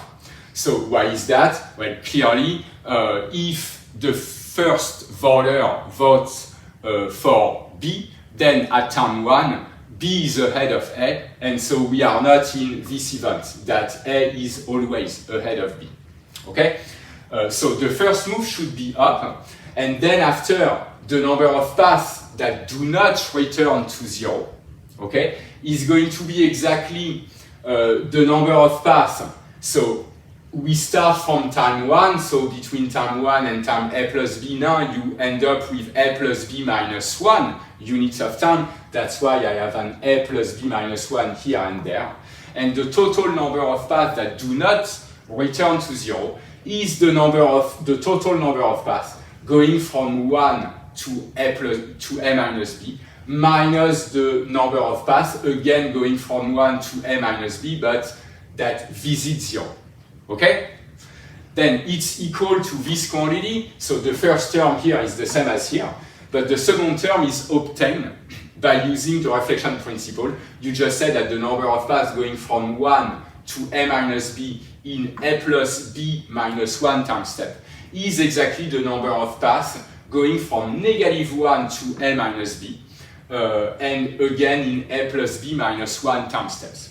Okay? That's where we use the reflection principle. It's to say that this is equal to that. Now, because we do not have any restriction about visit to 0 or not, it turns out that those two number of paths are easy to compute. So using some basic combinatorial analysis. So the idea to count the number of paths is to look at number of possible permutation with repetition. Okay? So the number of paths going from 1 to A minus B in that number of time step, if you think about it, so that indeed you go from 1 to A minus B in that number of time steps, you need to go A minus 1 times up. That's consistent with the fact that at the first time step you go up, you have a vote for A. So the number of votes remaining for A is going to be A minus 1, and the number of votes remaining for B is going to be little b. Okay? So you need to go A minus 1 times up, B times down. The number of possible paths like that, that's exactly number of ways you can choose B for vote for capital B among a set of A plus B minus 1 votes. That's exactly A plus B minus 1 choose B. Okay? Same story for the second part, except that now you have the same number of time steps, but you start from -1. And so that starting from -1, you again end up at A minus B. Okay? You need one more vote for A, but one less for B. That gives you that your path must go up A times and must go down B minus 1 times. And again, you can compute that explicitly. That's exactly the number of choices of A votes for capital A among A plus B minus 1 votes. That's exactly A plus B minus 1 choose A. Okay? And then from that you can conclude, you can just look at the difference, this minus that, that's going to give you the number of such paths here. Okay? And you divide by the total number of paths going from 1 to A minus B in, or going from 0 to A minus B in A plus B time steps, and that's going to give you the probability. So more precisely, we end up with that. PA is going to be equal to this minus that, number of paths going from 1 to A minus B that do not, or that all of them minus the one that visits 0, so meaning the one that do not visit 0, and you divide that by number of paths going from 0 to A minus B in A plus B time steps. Again, this number is easy to compute. You just say that you look at the number of ways you can choose A of the A plus B voters to vote for capital A, and that number is again exactly A plus B choose A. Alright, so you get an explicit expression of the probability here, and then using the expression of those n choose k in general, you can expand this expression, everything simplifies, and eventually you end up with A minus B divided by A plus B. Okay, so conclusion, if you have two candidates at some election, capital A gets A votes, capital B gets B votes, the probability that A is always ahead of B is just A minus B divided by A plus B. So what's interesting in the result is that in fact the probability that A is always ahead of B does not really depend on the number of votes. It more depends on the percentage of votes that they get. So for instance, let's assume that A wins with 60% of the votes and B eventually must have 40% of the votes. Okay? Then B minus A, we don't really know what it is. You would need to know the number of voters to know A minus B, but clearly you can say that A minus B because 60 minus 40 is equal to 20%, A minus B must be equal to 20% of the vectors. And obviously, A plus B, it's all the vectors, so that's 100% of the vectors. And so, in, for instance, the case of, A wins with 60% of the votes, and B loses and gets 40% of the votes, in this case, this quantity becomes 20 over 100, that's exactly 1/5. Okay? So, knowing the final percentage, you can indeed deduce the probability that A was always ahead of B, okay? Assuming that all the possible ordering of the vectors are equally likely. Alright, so another nice thing about this result, that's a very neat form, just A minus B divided by A plus B. You can in fact visualize this from this picture. For instance, if you have those actual numbers, A plus B is here, A minus B is here, you can compute the probability that this symmetric random walk condition to be at A minus B at time A plus B is always above 0, except at time 0, of course. This probability is just going to be equal to A minus B, that's the length here, divided by A plus B, that's the length here. So, conclusion, the probability that your random walk is always above 0 is just going to be this length divided by this length here. Alright, so now let's look at the connection between random walks and electrical network. And to begin with, I'm going to define the notion of random walk on an electrical network, which is in fact a generalization of the notion of symmetric random walk. And exactly like for symmetric random walk on graphs, I'm going to start with finite electrical networks, in which case we can compute explicitly the stationary distribution of the process. So, first, let's assume that we have a graph like that, and we think of this graph as an electrical network. So, in particular, we can just plug a 1-volt battery between two vertices, A and B. This 1-volt battery is going to impose a voltage equal to 1 at vertex A and 0 at vertex B. This 1-volt battery is also going to generate an electrical current flowing through the network, going basically from A to B. Alright? So, one more aspect that we need to have an actual electrical network is not just a graph, we also need to define a function on the edges of the graph that we call the conductance. Okay? So, those edges, in fact, now in the framework of physics electrical networks, are not just going to be edges, they are going to be edges with a conductance. And obviously, edges with high conductance are going to let the current pass through more easily than edges with small conductance. Okay? So, more precisely, the way we define an electrical network is as follows.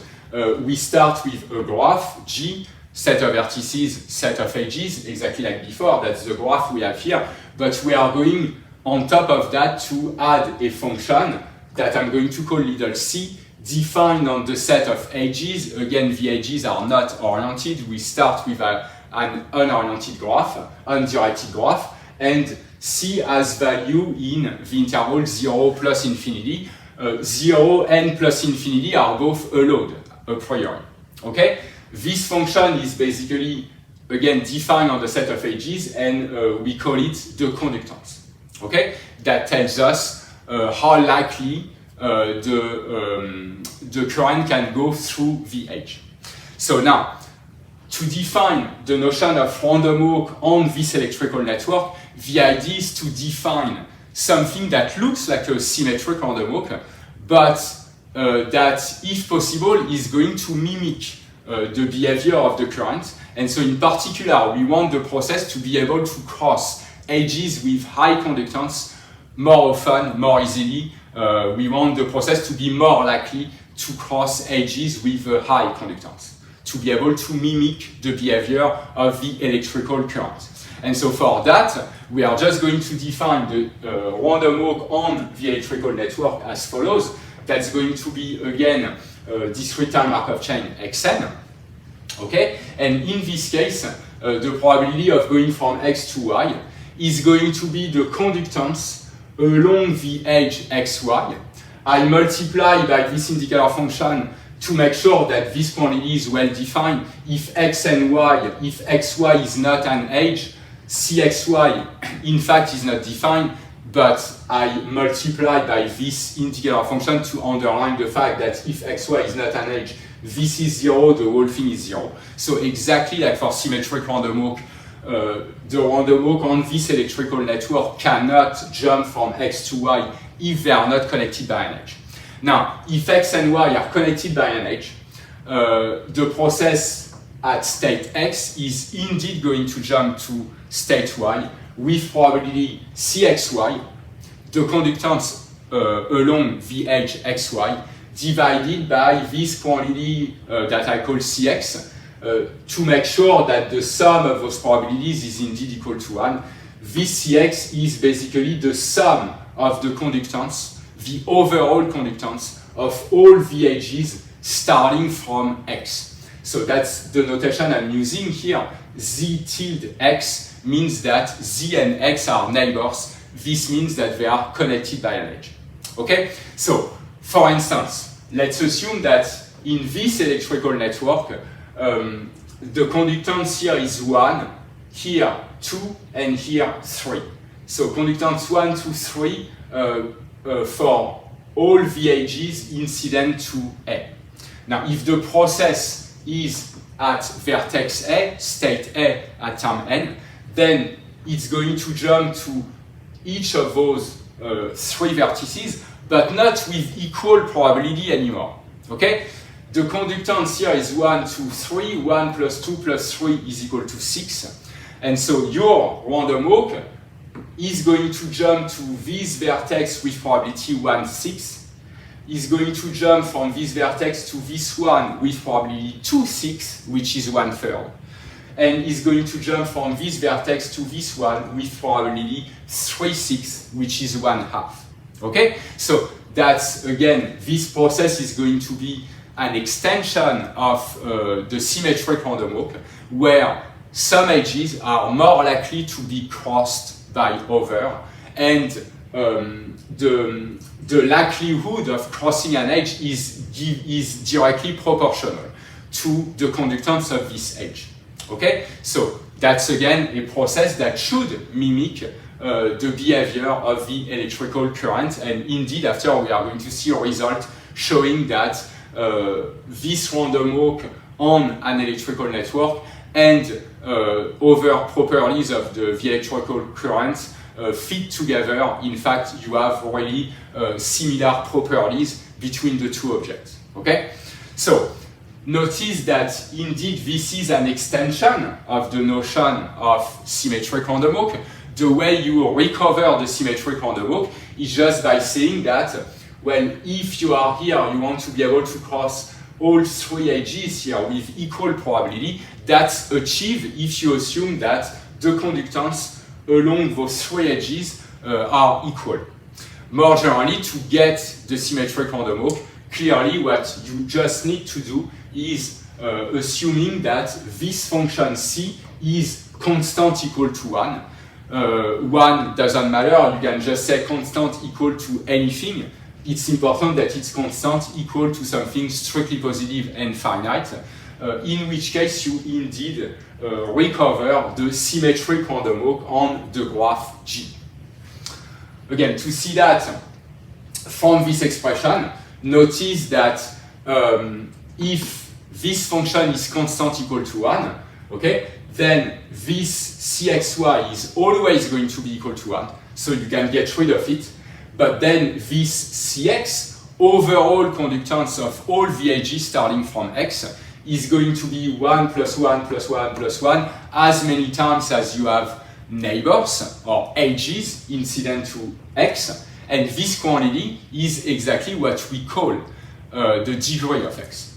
Okay, so assuming that C is constant equal to 1, then this is 1, and this part here is degree of X. That's exactly the transition probabilities of the symmetric random walk on the graph G.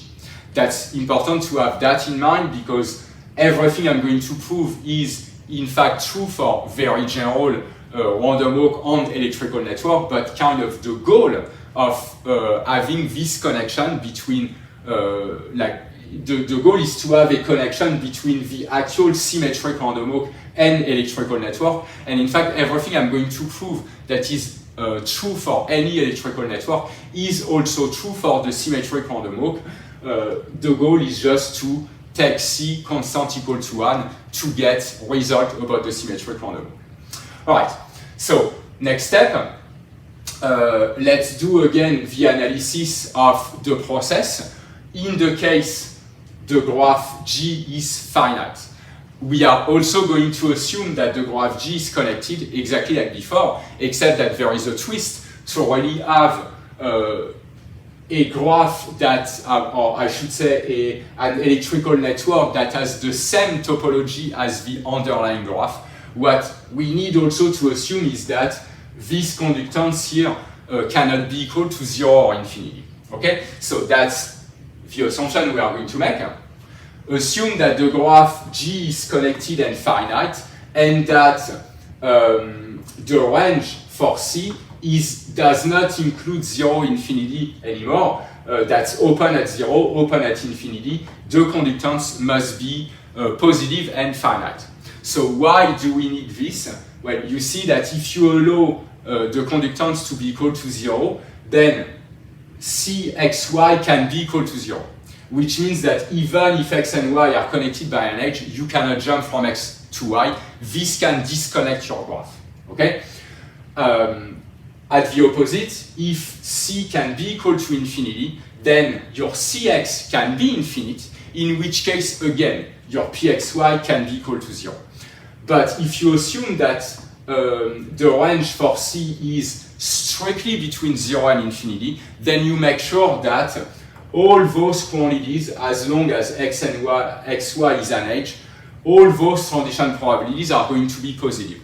Which means that your random walk on the electrical network indeed evolves on a special structure that has the same topology as your underlying graph. Your random walk on your electrical network can indeed cross all the edges.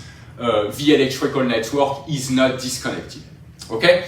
So, if we assume this, then exactly like before, we can deduce, because the graph is connected, but also this function is strictly between 0 and infinity, you deduce that your electrical network itself is connected, from which you can deduce that the process Xn, your random walk, is again going to be irreducible. Okay? So from that we deduce that the process is irreducible and finite. Finite means that the vertex set here is finite, the number of states is finite, and again, exactly like in the analysis of the symmetric random walk, you can deduce from results that I covered in the previous video that irreducible and finite implies irreducible and positive recurrent. But irreducible and positive recurrent implies existence and uniqueness of a stationary distribution. So exactly like for the symmetric random walk on a finite connected graph, we have a unique stationary distribution pi. And obviously, because a random walk on an electrical network is a more general object than the symmetric random walk, we are facing again the same problem. To find the stationary distribution pi, we cannot solve a priori the system pi p equals pi because the transition matrix P is too complicated. So to find the stationary distribution, using pi p equals pi, this looks complicated. We are not going to do that. Instead, we are again going to use the fact that the process is reversible. And this is again true in this case. Again, I remind you that the goal is to find a vector pi such that pi x pxy is equal to pi y pyx.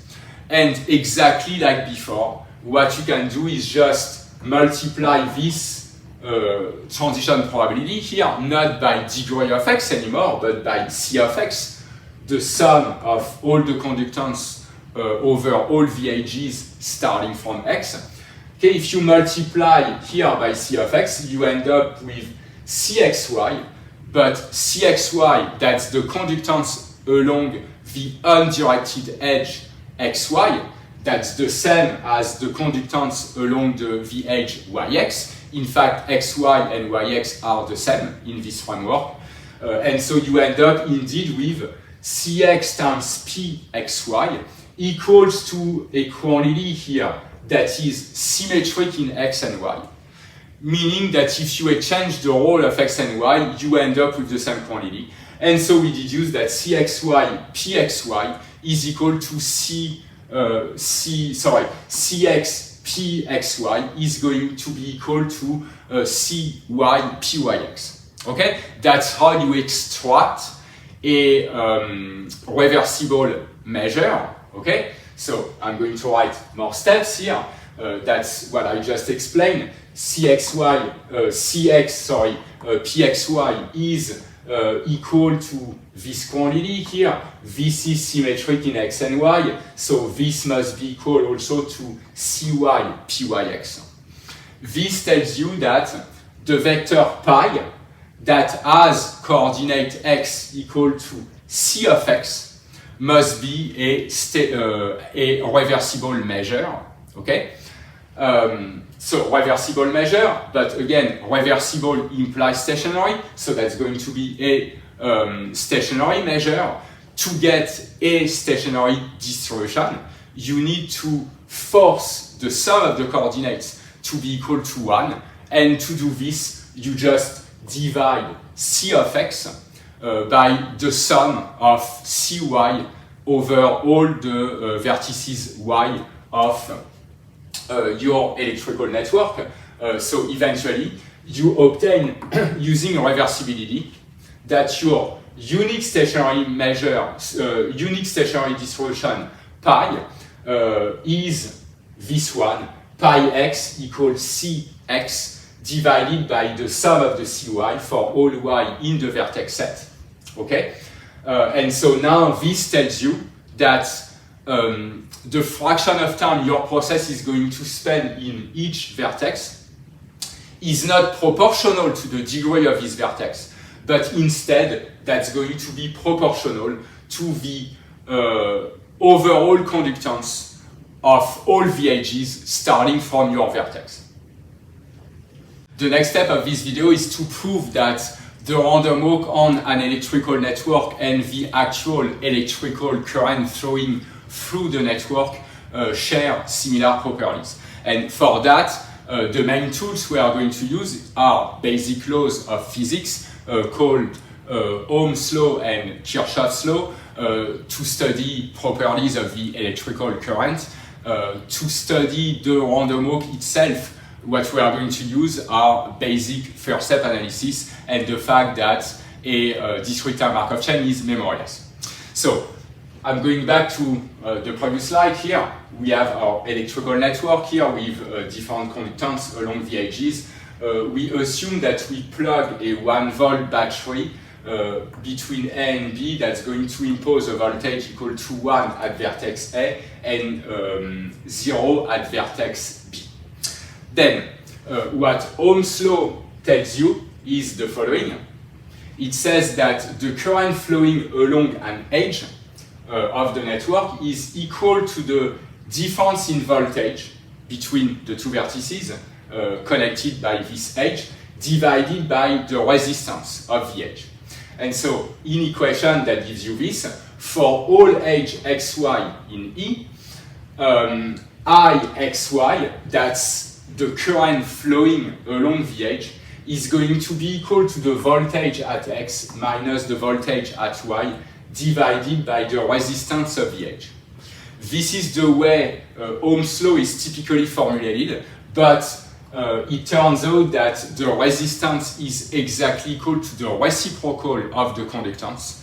And so you can replace this over Rxy by times Cxy, the conductance along the edge xy. And so eventually you obtain that the current flowing through the edge xy in this specific direction is equal to the voltage at x minus the voltage at y times the conductance of the edge. So for instance, in the picture, if you think that this is x and this is y, then the current flowing from x to y is exactly going to be the voltage at this vertex minus the voltage at this vertex times the conductance of this edge. This is Ohm's law. Now, Kirchhoff's law tells you about the flow of current but through a vertex, and it says more or less that the flow in is equal to the flow out. The flow in and the flow out compensate each other, except of course at vertices A and B, because all the current flows out of A and in B, okay? And so more precisely, Kirchhoff's law tells you that the total current flowing through any vertex other than AB, that's the two vertices where your battery is plugged, is equal to 0. So now I have again a new quantity that's exactly like for Cx in connection with Cxz, I'm going to call Ix in connection with Ixz. Ix is the sum of all the Ixz, the flow of current from x to z for all the neighbor z of x, meaning all z that are connected to x by an edge. So if you look at this flow of current through vertex x, this must be 0. So again, that means that, for instance, if you look at this vertex, the flow in here, going in the vertex, is equal to the flow out, and eventually the flow of current through the vertex is equal to 0. These are two basic laws in physics, okay, that we can use to study properties of the current. All right, so next slide. Now, I just remind you Ohm's law, Kirchhoff's law. The first result we are going to prove is a connection between the voltage V of x at any vertex x and this heating probability. So here I'm defining a stopping time. Tau y is equal to the infimum of n such that xn equals y. That's the first time at which the process is going to visit state y. Notice that I do not take n strictly larger than 0. So this tau y is different from the ty I defined before. Capital Ty is a quantity that I used before that is in fact the return time, okay, at state y. That's exactly the same definition as here, but we exclude time 0. Here, we allow the process, we allow time 0, so that's indeed the very first time at which we visit state y, including time 0.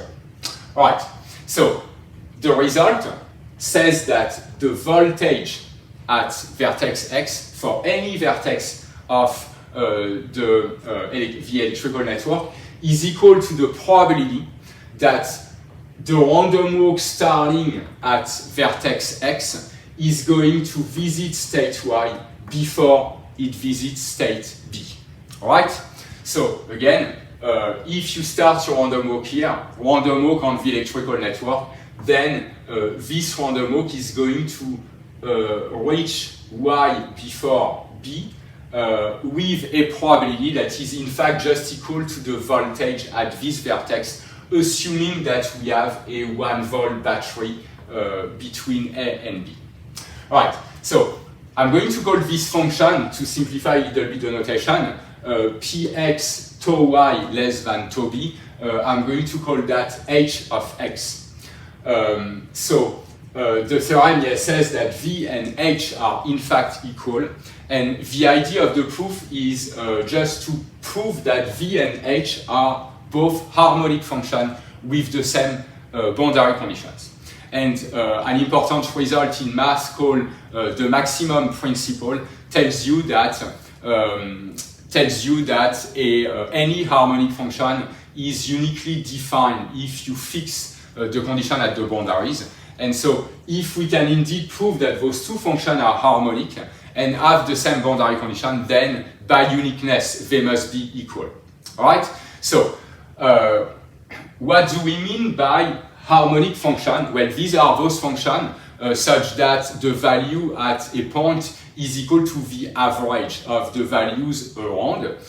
In the case of a graph, if you have a function defined on a graph, that would mean that, for instance, if you look at the function h of x is equal to the average of h of y and over all the neighbor y of x. So over all y that are connected to x by an edge. Okay? So that would be definition of harmonic function on a graph. Now instead we have an electrical network. And what we mean by harmonic function on an electrical network, in the same way, you know, the notion of random walk on the electrical network extends the notion of symmetric random walk, we are going to also here have a slightly different definition of harmonic function. We are going to say that h of x is going to be equal to the average of h of y over all the neighbors, but the neighbors are not going to have the same weight. Okay, the weight given to the neighbor is again going to be proportional to the conductance along the edge xy. Okay, so step one, we need to use Ohm's law, Kirchhoff's law to prove that V is indeed a harmonic function, and a first step analysis to prove that H also is indeed a harmonic function. So to do this, so let's look first, yeah, we need to prove that they are both harmonic. First, let's look at the voltage. So I'm taking any vertex V different from A or B, okay? Then I'm looking at the sum of the Cxz Vx minus Vz, sum over all Z neighbor of X. Okay, now if you use Ohm's law, okay, that I remind you here, you see that this quantity here is equal to the flow of current through the edge xy. Here I'm using Z instead, so that's going to be the sum over Z neighbor of X, Z connected to X by an edge, of the flow of current along the edge XZ. That's a consequence of Ohm's law. Now, exactly like for those, you know, definition of Cx using Cxy, I remind you that Ix, by definition, is equal to the sum of the Ixz for Z neighbor of X. So this sum here, by definition, is just equal to Ix. But by Kirchhoff's law, you still have it here, yeah? By Kirchhoff's law, you know that the flow of current through any vertex X is equal to 0, except for A and B, okay? And so by Kirchhoff's law, we deduce that this is 0, okay? So that's the first equation we get. Then, to prove that the function is harmonic, now we are looking at V of x only. V of x is clearly equal to 1 over Cx times the sum here. So that's the sum we recognize here without the minus V of z. So why is it true? Well, that just by definition of Cx, I remind you that Cx, I define Cx as the overall conductance of all the edges starting from vertex x. So in fact, Cx is just equal to the sum here, without Vx, okay? But because the sum is over z, and Vx does not depend on z, this is indeed correct. I just multiply Vx by a quantity, but I divide by, in fact, the exact same quantity. Okay, now, you recognize that, you know, this sum here also appears here. But the same sum, like, but with a minus Vz, gives you a 0.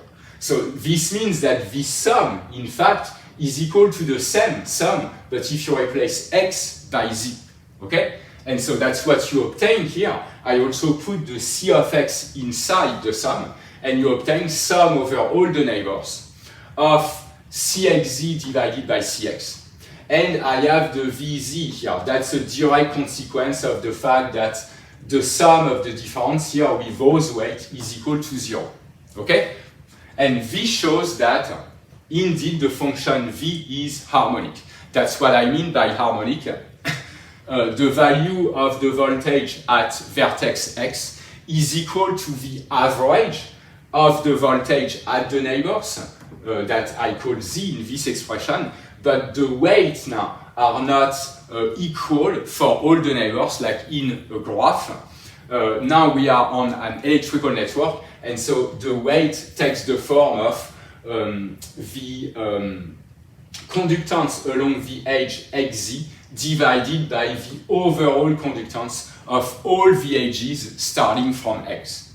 Okay, so this shows that v, the voltage, is a harmonic function on the set of vertices of the graph. Okay, I of course exclude x. I of course exclude A and B because the battery is plugged here, and we know that the voltage here is 1, the voltage here is 0. Here we have only flow out, flow in, so Kirchhoff's law does not apply. Okay, A and B are going to play the role of the boundary. Okay, all right. So we have this. Now, same story for our random walk using a basic first-step analysis. So what I'm going to do here is look at h of x, probability that the random walk starting from vertex x is going to visit A before B. Alright, so if you look at this quantity, I'm again going to look at a sum over z neighbor of x, okay, in this first step analysis. So the idea of a first step analysis is just to condition on the first jump of the process, okay, and then use memoryless to evaluate this conditional probability here. Once you know where the process is at time 1, you can forget where it comes from. What happened at time 0 does not matter anymore by memoryless because we have a Markov chain. So more precisely, I just say h of x is just equal to the probability of the same event here, given that at time 1 we are at vertex z.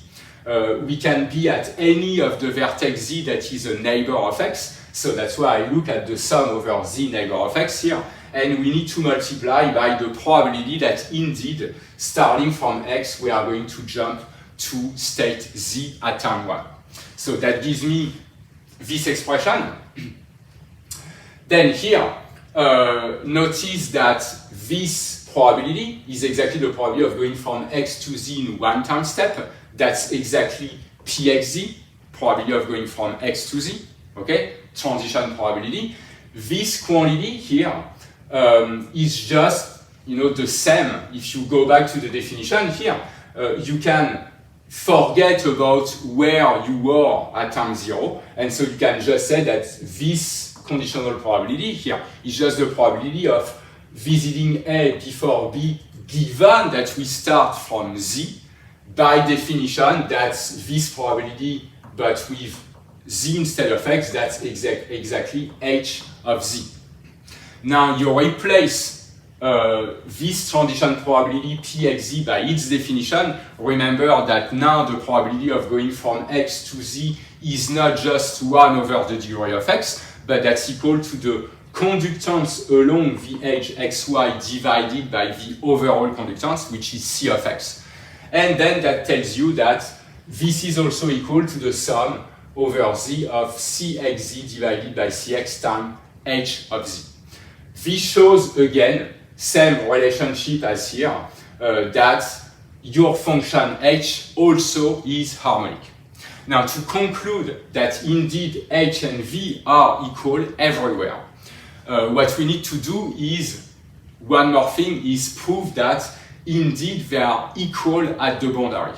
And in this case, what plays the role of the boundary are those two vertices A and B. But that's obvious. Plugging a 1 volt battery here is going to impose a voltage 1 here and 0 there. And clearly, if your random walk starts from vertex A, it's clearly going to visit A before B. Okay? Remember that we include time 0 here. Okay? And obviously, if you start from vertex B, the probability that you are going to visit A before B is equal to 0. And so eventually, we conclude that not only V and H are harmonic, they also have the same boundary condition. They are both equal to 1 at A and 0 at B. And from the maximum principle, we can deduce that indeed V is equal to H. So, to recap, if you plug a 1 volt battery between A and B, then the voltage at any possible vertex of your electrical network, including A and B, is exactly equal to the probability that the random walk on the electrical network starting from this vertex is going to visit A before B. So, using this result, and again, Ohm's law and Kirchhoff's law, we can also show a connection between a quantity that we call the effective resistance between two vertices and the escape probability. And this notion of escape probability is going to become interesting after, especially on infinite graph, because if the escape probability is equal to 0, this is going to tell us that the random walk on this graph must be recurrent. At the opposite, if this escape probability is strictly positive, then your random walk can indeed escape, and so the process becomes transient. So we can get from this result a connection between effective resistance, escape probability, and clearly we can express or reformulate the notion of recurrence and transience looking at the escape probability, and so that's indeed related, like the notion of recurrence and transience are indeed going to be connected to the notion of effective resistance. And looking at the effective resistance, we can again prove more results and again prove Paulia's theorem using another approach. So, more precisely, the way we define the effective resistance between A and B is as follows. So again, you have this 1 volt battery that imposes a voltage 1 at A, 0 at B. And given this context, we are going to define the effective resistance between A and B as 1 over the sum over all the neighbors of A of the current flowing from A to Z. Okay? So, in the picture, you basically you have vertex A that is fixed, you look at the neighbor Z, so that's those 3 watts, and you look at the flow of current from A to each of the neighbors. You look at the sum of all of them, that's the flow of current from A, and the reciprocal of that is what we call the effective resistance between A and B. Okay? Then, you can prove the following. Now I'm going to define the time Ty exactly like I did at the beginning of this video or in the previous video. Now, this is the return time, so that's the same definition as tau y, except that tau y includes time n equals 0, while for Ty I assume that n has to be strictly positive. So that's the difference between the heating time, first time you visit a vertex, and the return time, first time at which you visit the vertex after time 0, and so that's the time you need to return to the vertex. Okay? So there is a slight difference between the two definitions here. So if you define this notion, this return time again, you can define the notion of escape probability between A and B. That's going to be the probability that starting from A, your random walk is going to reach B before A. Okay? Is going to, I should say, visit B before returning to A. Alright, so again in the picture, you look at the random walk starting from A here, and this random walk is going to jump to one of the 3 neighbors. And then after that time, you look at the probability that, again, starting from A, you are going to visit B before you visit A a second time, you return to A. That's the escape probability. You start here, you want to look at the probability that you can reach B before you return to A. this probability is equal to 1 divided by C of A. I remind you, C of A is just the sum of the conductance along this edge, and this edge, all the edges incident to A, and times the effective resistance between A and B. All right, so how do we prove this result? So the main tool is going to be the previous theorem here, but also Ohm's law and Kirchhoff's law. No, it turns out, no, in this case we only use Ohm's law, sorry, but the previous theorem is a key. So, as previously, we are going to do a first step analysis, okay? We just said that the escape probability, which is here, is the sum, or first I'm looking at 1 minus the probability of the complement, but the probability of the complement, so that's going to be the probability that now TA is less than TB.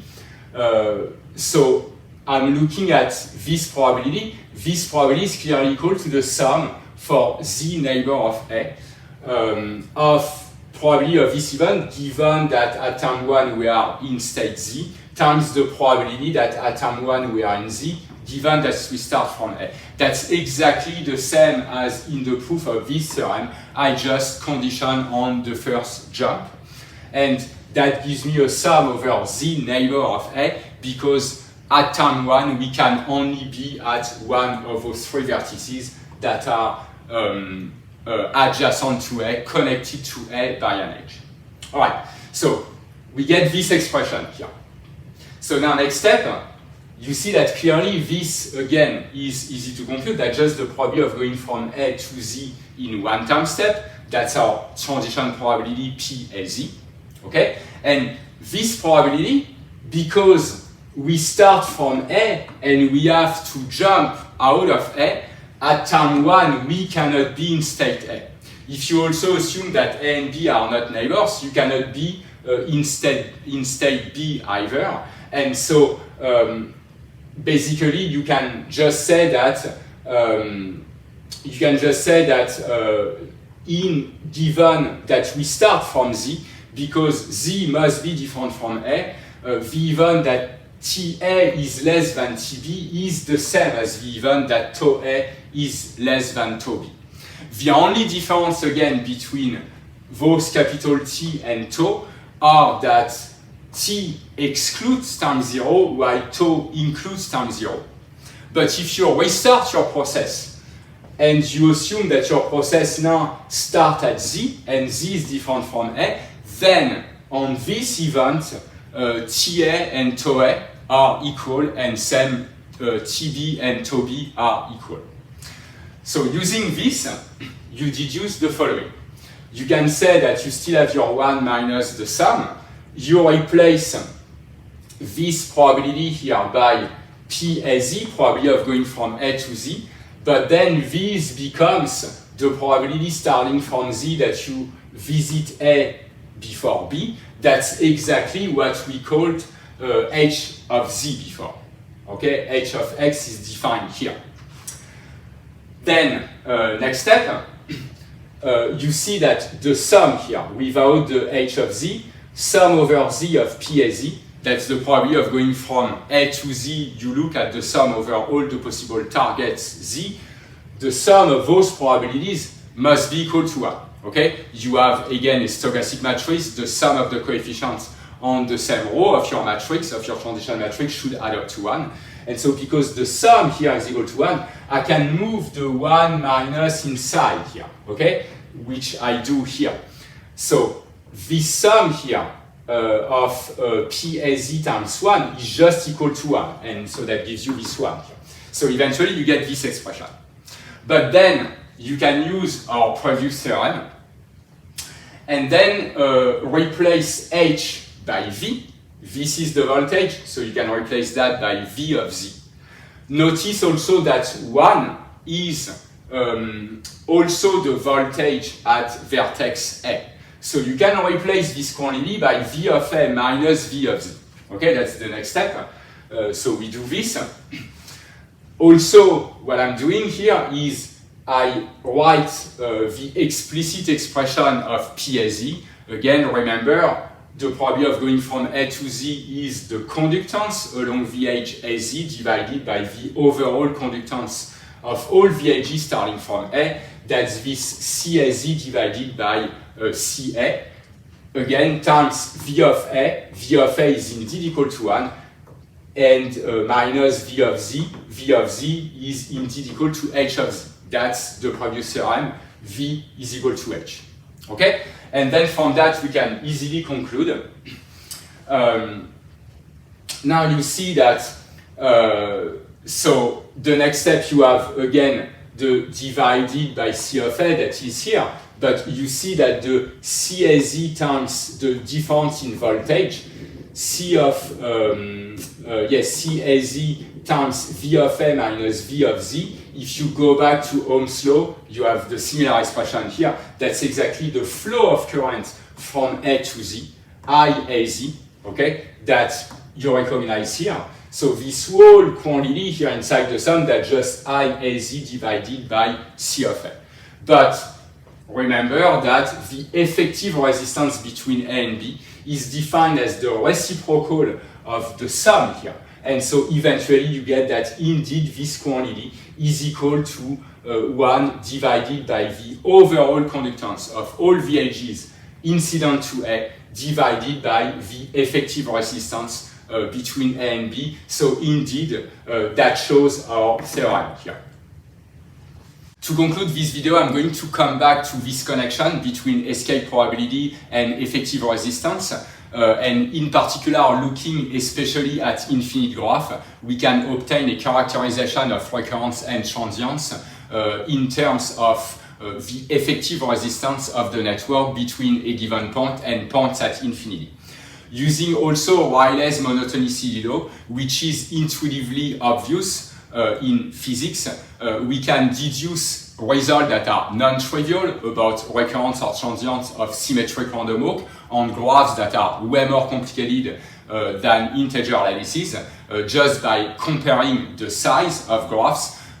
I'm also going to give you an example of application of Rayleigh's monotonicity law and this characterization of recurrence and transience by going back to Paulia's theorem, and I'm going to give you another proof of the theorem in dimension 1, 2, and 3, but using the connection with electrical network. So, first, I remind you here the theorem we just proved. The random walk starting at A is, if you have this 1 volt battery here, the random walk starting at A is going to reach B before returning to A with this probability. So you have the effective resistance here that appears. Now, let's assume that we have an infinite graph, okay, or an infinite electrical network. In this case, I'm going to fix this vertex A again, and I'm going to plug a battery basically between A and points far away at distance R, okay? So what I'm going to do here, I'm looking at the ball with center A, radius R. For that, we need to define a distance on the graph. The distance on the graph is defined as a number of edges of the shortest path. So if you have two vertices, let's say A and X, then the distance between A and X is the length in terms of number of edges of the shortest path that connects A and X. Then we can look at and basically extension of this notion of escape probability. Now that's going to be a function of only R, the radius. A is fixed. Escape probability viewed as a function of R is going to be the probability that the random walk starting from A here, we still have our 1 volt battery, leaves the ball with center A and radius R before it returns to A. Okay? So your random walk starts at some point. You want to look at the probability that this goes far away before returning to A. And so clearly, based on the definition of recurrence and transience, what we should have is the following. The fact that the random walk on the electrical network GC is recurrent. for short, I'm just going to say the electrical network itself is recurrent if and only if the limit when R goes to infinity of this escape probability here is equal to 0. So notice that this limit is well defined. Indeed, this probability is decreasing with R.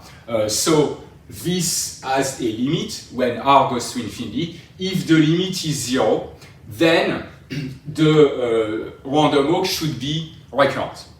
So why is that? Well, it just says that if your random walk starts at A, with probability 0, it's going to be far away. Okay, so it's not going to go too far, and so it must return to A. At the opposite, if this limit here is strictly positive, that tells you that even for R very large, your random walk starting at A is going to go arbitrarily far, and so with positive probability, it's never going to return to A. That's the definition of transience. So we indeed have that the random walk on a network is recurrent if and only if this limit here is equal to 0. Now, let's go back to this result. When we prove this result, I showed you this picture of a finite graph, but we never use the fact that we are dealing with a finite graph. That's also true for an infinite graph. And so you see that this escape probability that you recognize here between A and points at infinity in the limit, that's going to be equal to 1 over, again, CA over all conductance of all VIG starting from A. This quantity is positive and finite, so that's not going to change the fact that this probability is positive or equal to 0. But you have this effective resistance here now between A and points at infinity. Okay? So clearly the limit here is 0 if and only if the effective resistance between A and point at infinity is equal to infinity. And so that gives you a characterization of the notion of recurrence and transience, but in terms of the effective resistance. Okay? The random walk on an electrical network, and so in particular the symmetric random walk on a graph obtained by having resistance equal to 1 along all VIGs, is going to be recurrent if and only if this effective resistance is infinite, and transient if and only if this effective resistance is finite. So the intuition is clear. If the effective resistance is infinite, the random walk is going to meet some resistance, and that's going to force the random walk to go back to its original position with probability 1. At the opposite, if the effective resistance is finite, then the network does not offer enough resistance to the random walk, and the random walk can escape. That's kind of the intuition. All right, so we have this result that directly follows from the previous result we proved here. So it seems that now the new game to deduce whether a process is recurrent or transient is to look at the effective resistance. So for that, the basic rules we can use in electricity are the following. If you have two edges in series or two resistors with resistance R1 and R2, that's equivalent, because you have to cross both of them, that's equivalent to one edge or one resistor with resistance the sum. Okay? At the opposite, if two vertices are connected by two edges in parallel like that, or two resistors in parallel with conductance C1 and C2, now that's equivalent to only one edge with conductance the sum. So when edges are in series, you add the resistance, but when edges are in parallel, you add the conductance, which is the reciprocal of the resistance. So using those basic rules, you can typically, hopefully, compute the effective resistance between a given point and point at infinity. Now the problem is that if you have a graph that is too complicated with in particular too many loops, then using just those rules to compute this probability is extremely difficult. But what we can use instead is look at other types of graphs that are simpler, that are either subgraph or supergraph, that are simpler, for which we can indeed compute the effective resistance. And we can deduce whether the effective resistance of our original graph or electrical network is finite or infinite just by using a simple comparison. And the comparison is just through this Rayleigh monotonicity law. So again, the result is intuitively obvious. Rayleigh's monotonicity law says that increasing / decreasing the resistance of an edge, so increasing, decreasing the resistance of the network locally, can only increase or decrease the effective resistance between any two vertices. So increasing the resistance locally is going to increase the resistance globally, and decreasing the resistance locally is going to decrease the resistance globally, more or less. Okay? So, using this principle, even if you deal with a very complicated graph, you can simplify the graph by removing or adding edges or identifying vertices to make the graph simpler. And once you have a simpler graph, you can indeed use those basic rules to compute the effective resistance. Okay? And then you can compare the resistance of your original graph with the resistance you obtain for your simpler graph using those rules. So basically there are three operations we can use to simplify a graph, and then using this principle we can deduce whether the effective resistance of our original graph is finite or infinite. So the first rule is cutting. What happens if you cut an edge? Okay, you have a graph or an electrical network and you remove an edge. Removing an edge means that the current, like an edge XY, let's say, means that the current cannot go through this edge anymore, which is the same as setting the resistance of this edge equal to infinity. So when you do this, when you cut an edge, which is the same as setting the resistance of this edge equal to infinity, you increase locally the resistance, and so this operation can only increase the effective resistance between any two vertices of the graph, of the electrical network. Okay, so that's cutting. Another transformation that is kind of the opposite, instead of removing edges, you can add edges and get a super graph. You start with a graph, you add edges, you obtain a larger graph that contains your original graph as a subgraph. In this case, if you add edges, of course you allow the electrical current to flow across the network more easily, and so you can only decrease the effective resistance of the network. Adding an edge, it's like replacing a virtual edge, let's say, that had resistance infinite by an edge that has a finite resistance. So implicitly that's decreasing locally the resistance of your network that can only, by this monotonicity law, that can only decrease the effective resistance. Then a third operation we are going to use is called shorting. So shorting consists in identifying two vertices. And this operation can only decrease the effective resistance. Indeed, identifying two vertices is exactly the same as adding an edge connecting those two vertices, and this edge has resistance 0, okay, or conductance infinite, so that the current can flow directly from one vertex to the other vertex immediately.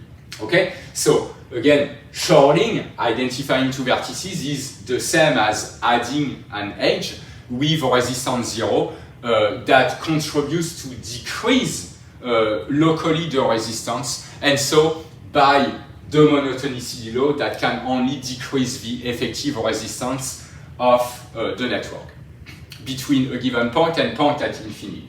So From those rules, we can deduce a result, a very strong result, even if Rayleigh's monotonicity law is intuitively obvious.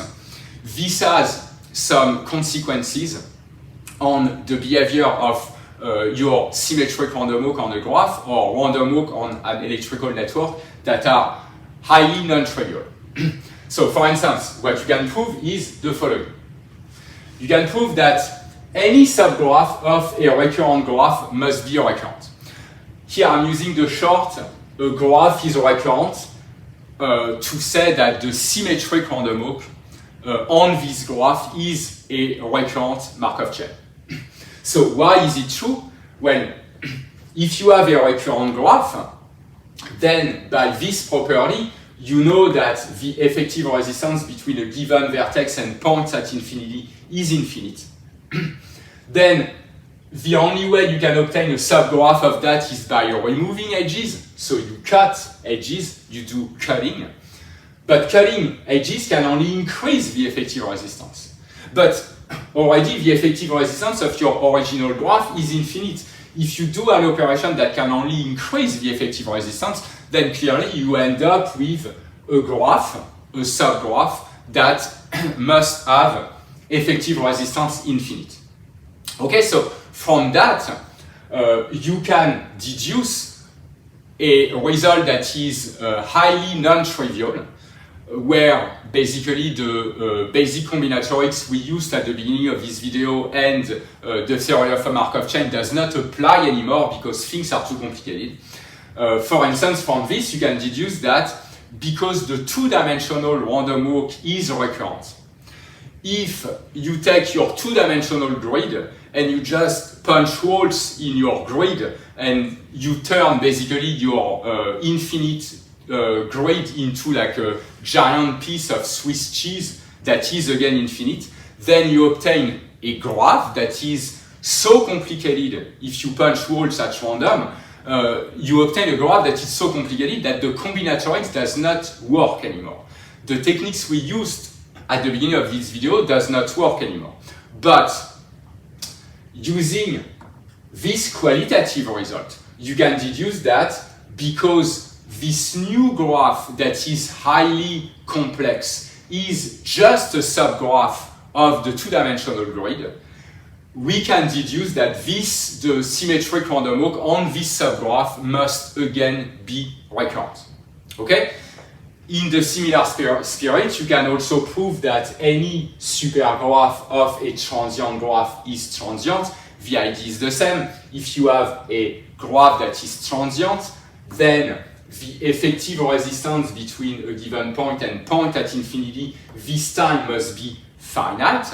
Okay? Now, if you build a supergraph of that, meaning a graph that is obtained from this one by adding edges, because you add edges, you can only decrease the effective resistance. But because your original graph already had a finite effective resistance, you end up with a graph with more connection that again has effective resistance finite. So the symmetric random walk on this new graph must be also transient. And so from that and Polya's theorem that we proved at the beginning of this video, we can deduce that any graph that contains the three-dimensional lattice as a subgraph must again be transient, meaning that the symmetric random walk on this supergraph again must be transient. Alright, so using again to recap this basic principle in physics and the examples of reference that we proved at the beginning of this video, looking at d-dimensional integer lattice, we can more or less deduce, that's written here, that any graph that is basically smaller than the two-dimensional grid, so meaning any subgraph of that is going to be recurrent, but any graph that is bigger than the three-dimensional grid is going to be transient. Again, result that directly follows from this result that we proved before and this almost obvious law of physics But combining the two, you get results that are highly non-trivial, that could not be proved using the basic techniques of Markov chain or basic combinatorics like we did at the beginning of this video. Alright, so now to give you another application other than this one of Reilly's monotonicity law, the next step is to prove again Paulia's theorem, but this time using this approach. And so the idea is going to be to prove that the effective resistance of the one-dimensional and two-dimensional lattice are infinite, but at the opposite, the effective resistance, like this one, of the three-dimensional lattice is finite. And for that, we will need to look at graphs that are larger or smaller than those graphs, simple enough so that we can indeed compute explicitly this effective resistance. So first, let's start with, so here I just remind you the rules we are going to use. Again, if you have edges in series, that's the same as adding the resistance. If they are in parallel, that's the same as adding the conductance. We are going to use that a lot. And we want first to prove that the symmetric random walk on the integer here is recurrent. So the key result we are going to use to prove that, it's what I just explained before. Your electrical network is recurrent if and only if effective resistance between A and infinity is infinite. A is fixed. In this case, we can just take A equals 0, and R is going to be this vertex here. The goal is to find the effective resistance between 0 and R. If we can prove that this goes to infinity when R goes to infinity, then we are done. That shows that the one-dimensional random walk is recurrent. In this case, things are extremely easy. Okay, you can prove easily that the symmetric random walk on the integer is recurrent. Okay, and the proof is just like that. You just say that the resistance or effective resistance between 0 and R, okay, this is the integer R. Those two vertices are connected by R edges in series, okay, and that's it. Each of them has resistance 1. I'm back here to the symmetric random walk obtained by assuming that the resistance or conductance along the edges are all equal to 1. So in this case, you get that effective resistance between 0 and R is just equal to 1 plus 1 plus 1 plus 1 and so on R times. That's equal to R. Here I'm using just this rule here that I repeat R times. And obviously, that goes to infinity when R goes to infinity. And so that shows that indeed the one-dimensional symmetric random walk is recurrent. So now let's look at a case a little bit more complicated. The fact that also the symmetric random walk in 2 dimensions on the 2-dimensional lattice is recurrent. In this case, the graph is too complicated. It has many loops, and so it's extremely difficult to find to compute the effective resistance between 0 and point at infinity. So instead, what we are going to use is use the Reilly monotonicity law and those operations that we saw, culling, shorting, and adding. And so we are not going to do culling, but we can do only the one that can decrease the resistance and prove that even if we look at a graph that has a priori a smaller resistance, if we can prove that this graph again has an infinite resistance, then we are done. That shows that the 2-dimensional grid has an infinite effective resistance. So here the idea is to simplify the graph, is to use the operation shorting, where we are going to identify a bunch of vertices, and more precisely, we are going to do the following. We are going to identify all the vertices on the same square centered at the origin. Okay, so more precisely, we do the following. We have a picture here of our two-dimensional lattice, okay, all those edges still have resistance 1, but those edges in bold that originally had resistance 1, those ones now have resistance 0, okay? By having resistance 0 here, it's like I identify all the vertices on each of those squares, okay? So eventually we have a simpler graph where we have a vertex here, and then another vertex there, and then another vertex and so on, okay? And then there are edges connecting the vertices, consecutive vertices, and those edges are in parallel, okay? So clearly if we can prove that the effective resistance of this new electrical network obtained by Shorling is still infinite, okay? By comparison, using Rayleigh's monotonicity law, we can deduce that because this operation can only decrease the effective resistance, if the effective resistance for this network is again infinite, then the effective resistance of the two-dimensional lattice must also be infinite. So, in this case, how can we compute the effective resistance between 0 here and points at infinity using those two rules? Things are not that complicated, in fact.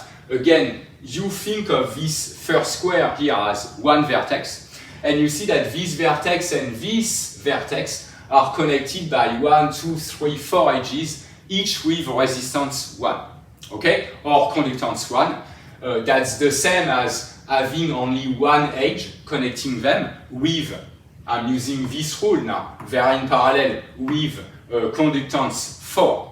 So that means that the resistance between this vertex and this square is equal to like conductance 4, so resistance 1/4.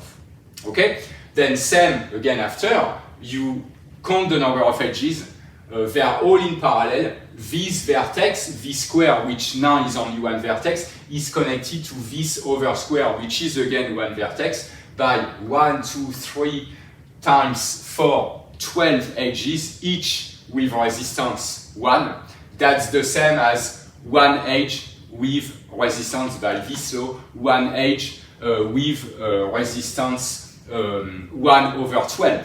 And then for the next one, you keep going, you count the edges, it's 1/20, and so on. And then, in general, you can prove that the resistance between a square and the next one, both identified to one vertex, is of the form 1/8r minus 4. Clearly, the infinite sum here goes to infinity. So, this infinite sum is the actual value of the effective resistance between point 0 and the square with radius r for this new network, okay?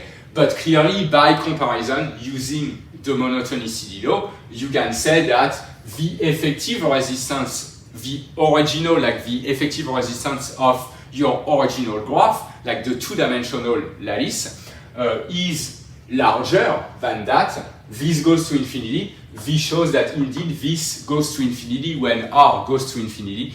So that indeed shows that the symmetric random walk in 2 dimensions is recurrent. Okay, effective resistance infinite implies that the random walk is recurrent.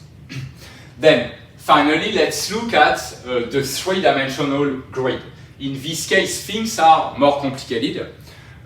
Instead, we want to prove transients. So the only operation that can only increase the effective resistance of the graph is scaling.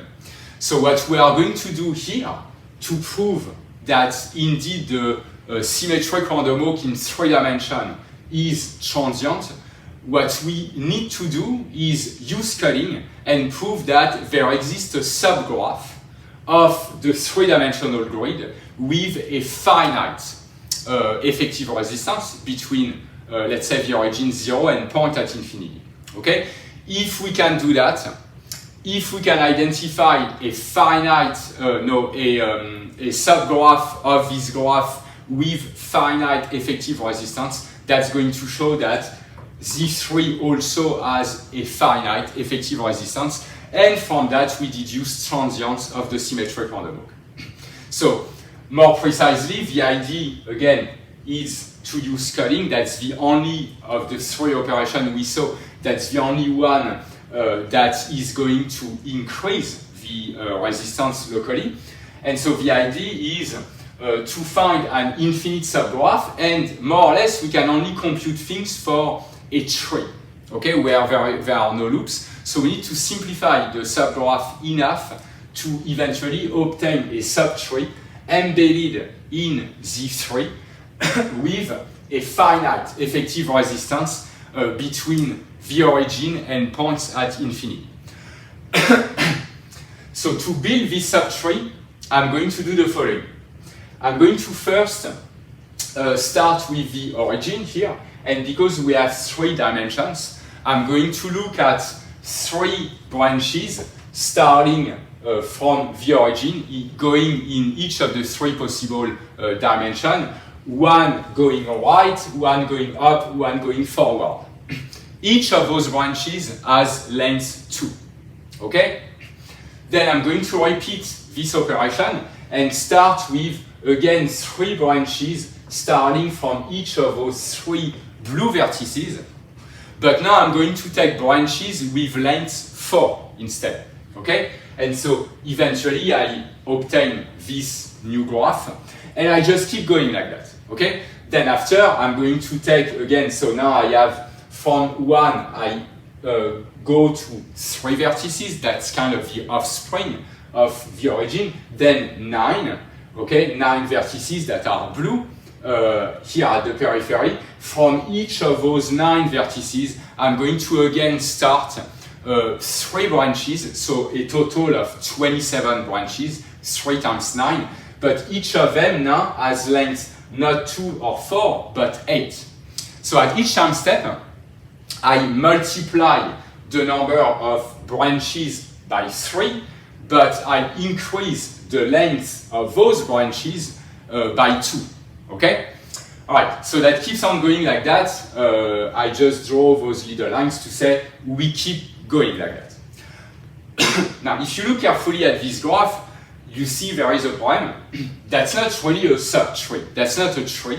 A tree is a graph with no loop, okay? In which any 2 vertices are connected by exactly one path, okay? Not multiple paths. Here, you see that this branch here and this one, they intersect here. Same for this one and this one, same for this one and this one. If I keep going, I have even more intersection. The branch starting here with length 8 is going to intersect this one with length 8. So you see their intersection in the graph. They happen at those green vertices. You have more of those green vertices after. But you can prove that because those branches increase and double in length at each step, you can prove that in fact those green vertices and the blue vertices do not overlap, okay? So I'm just writing this in this form. Blue and green intersection of the 2 is equal to the empty set. They do not overlap.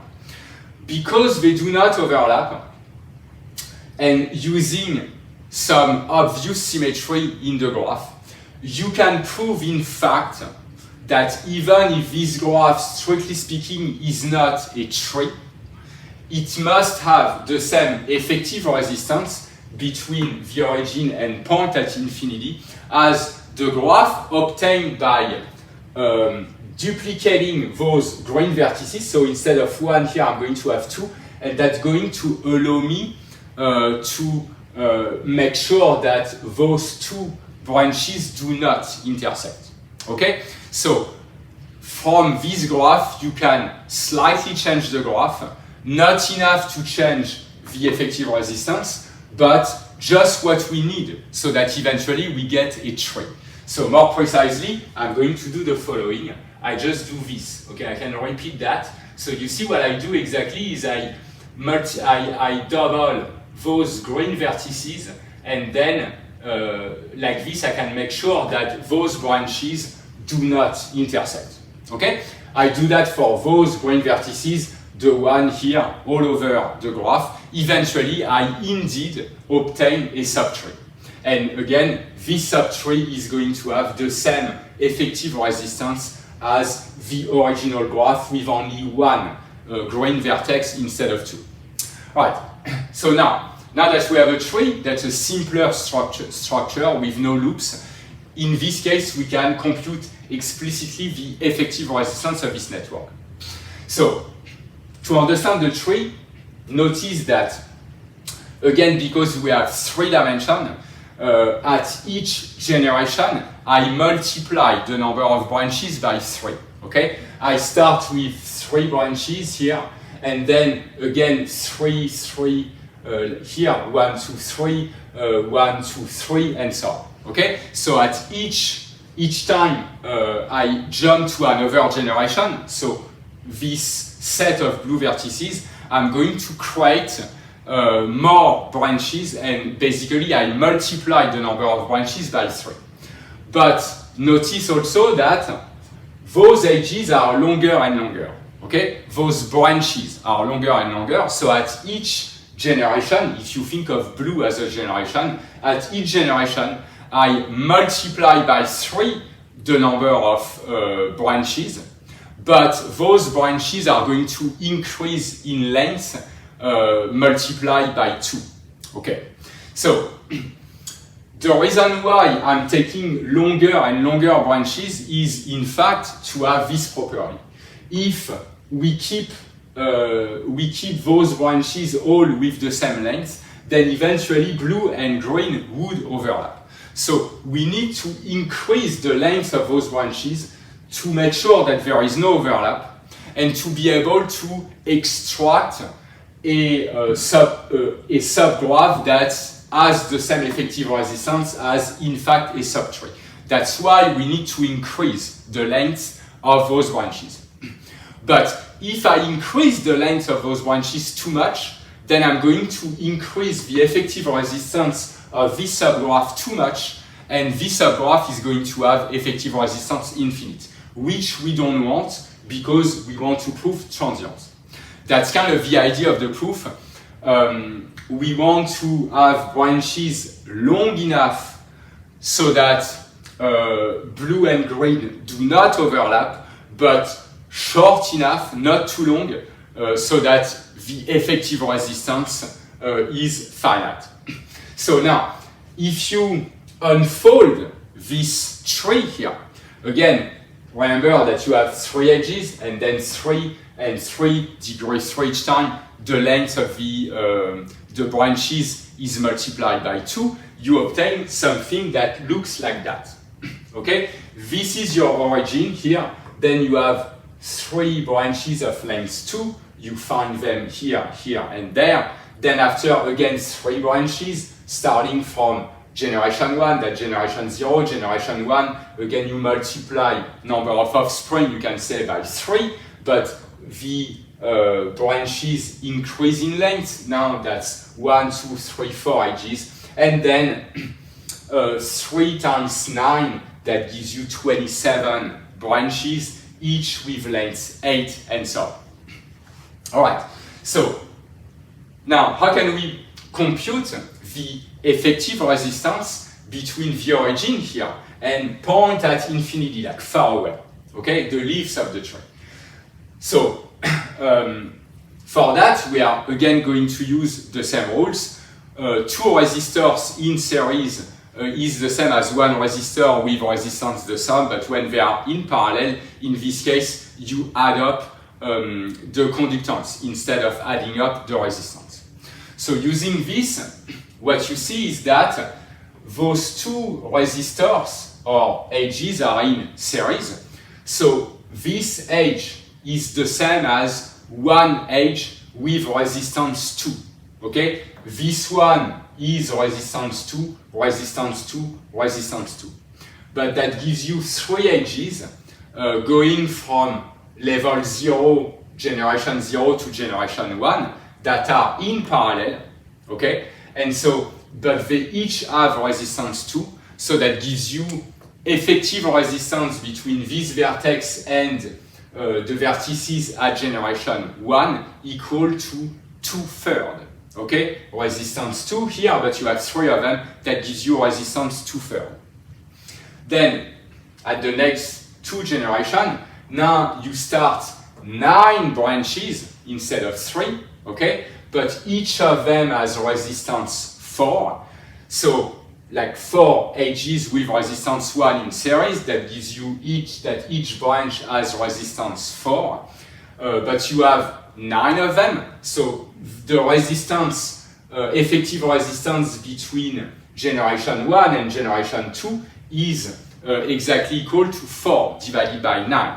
Following the same reasoning, after you get 8 divided by 27, and so on. Because at each time step, so I have the numbers here, that's what we just explained, because in general at each time step or at each generation, you multiply by 3 the number of edges, but you double the resistance of each of those branches. At each generation, you are going to multiply the effective resistance between 2 consecutive generations by 2/3. You see here you have a 2/3, that's a 2/3 square, 2/3 cube, and so on. And so eventually, you deduce that the exact effective resistance of this tree here is just 2/3 plus 4/9 plus 8 divided by 27 and so on. In general, the generic term is 2/3 at the power r. This goes to 2. You see that this is a geometric series with ratios strictly less than 1. This must converge. If you do some explicit calculation, you can easily prove that in the limit when r goes to infinity, this goes to 2. But then clearly, because this is a subgraph of the 3-dimensional lattice, this must have an effective resistance that is larger than the 3-dimensional lattice, and so you deduce that the effective resistance between 0 and point at infinity for the 3-dimensional grid is less than this, which goes to 2 when r goes to infinity. So that shows that indeed the effective resistance of the 3-dimensional lattice between 0 and point at infinity is finite, and from that you deduce that indeed the symmetric random walk on the 3-dimensional grid is transient. That's all for today. Thank you for watching. In the next video, I'm going to cover chapter 9 of my stochastic modeling book. That's the chapter about Poisson processes and more generally Poisson point processes and the exponential distribution.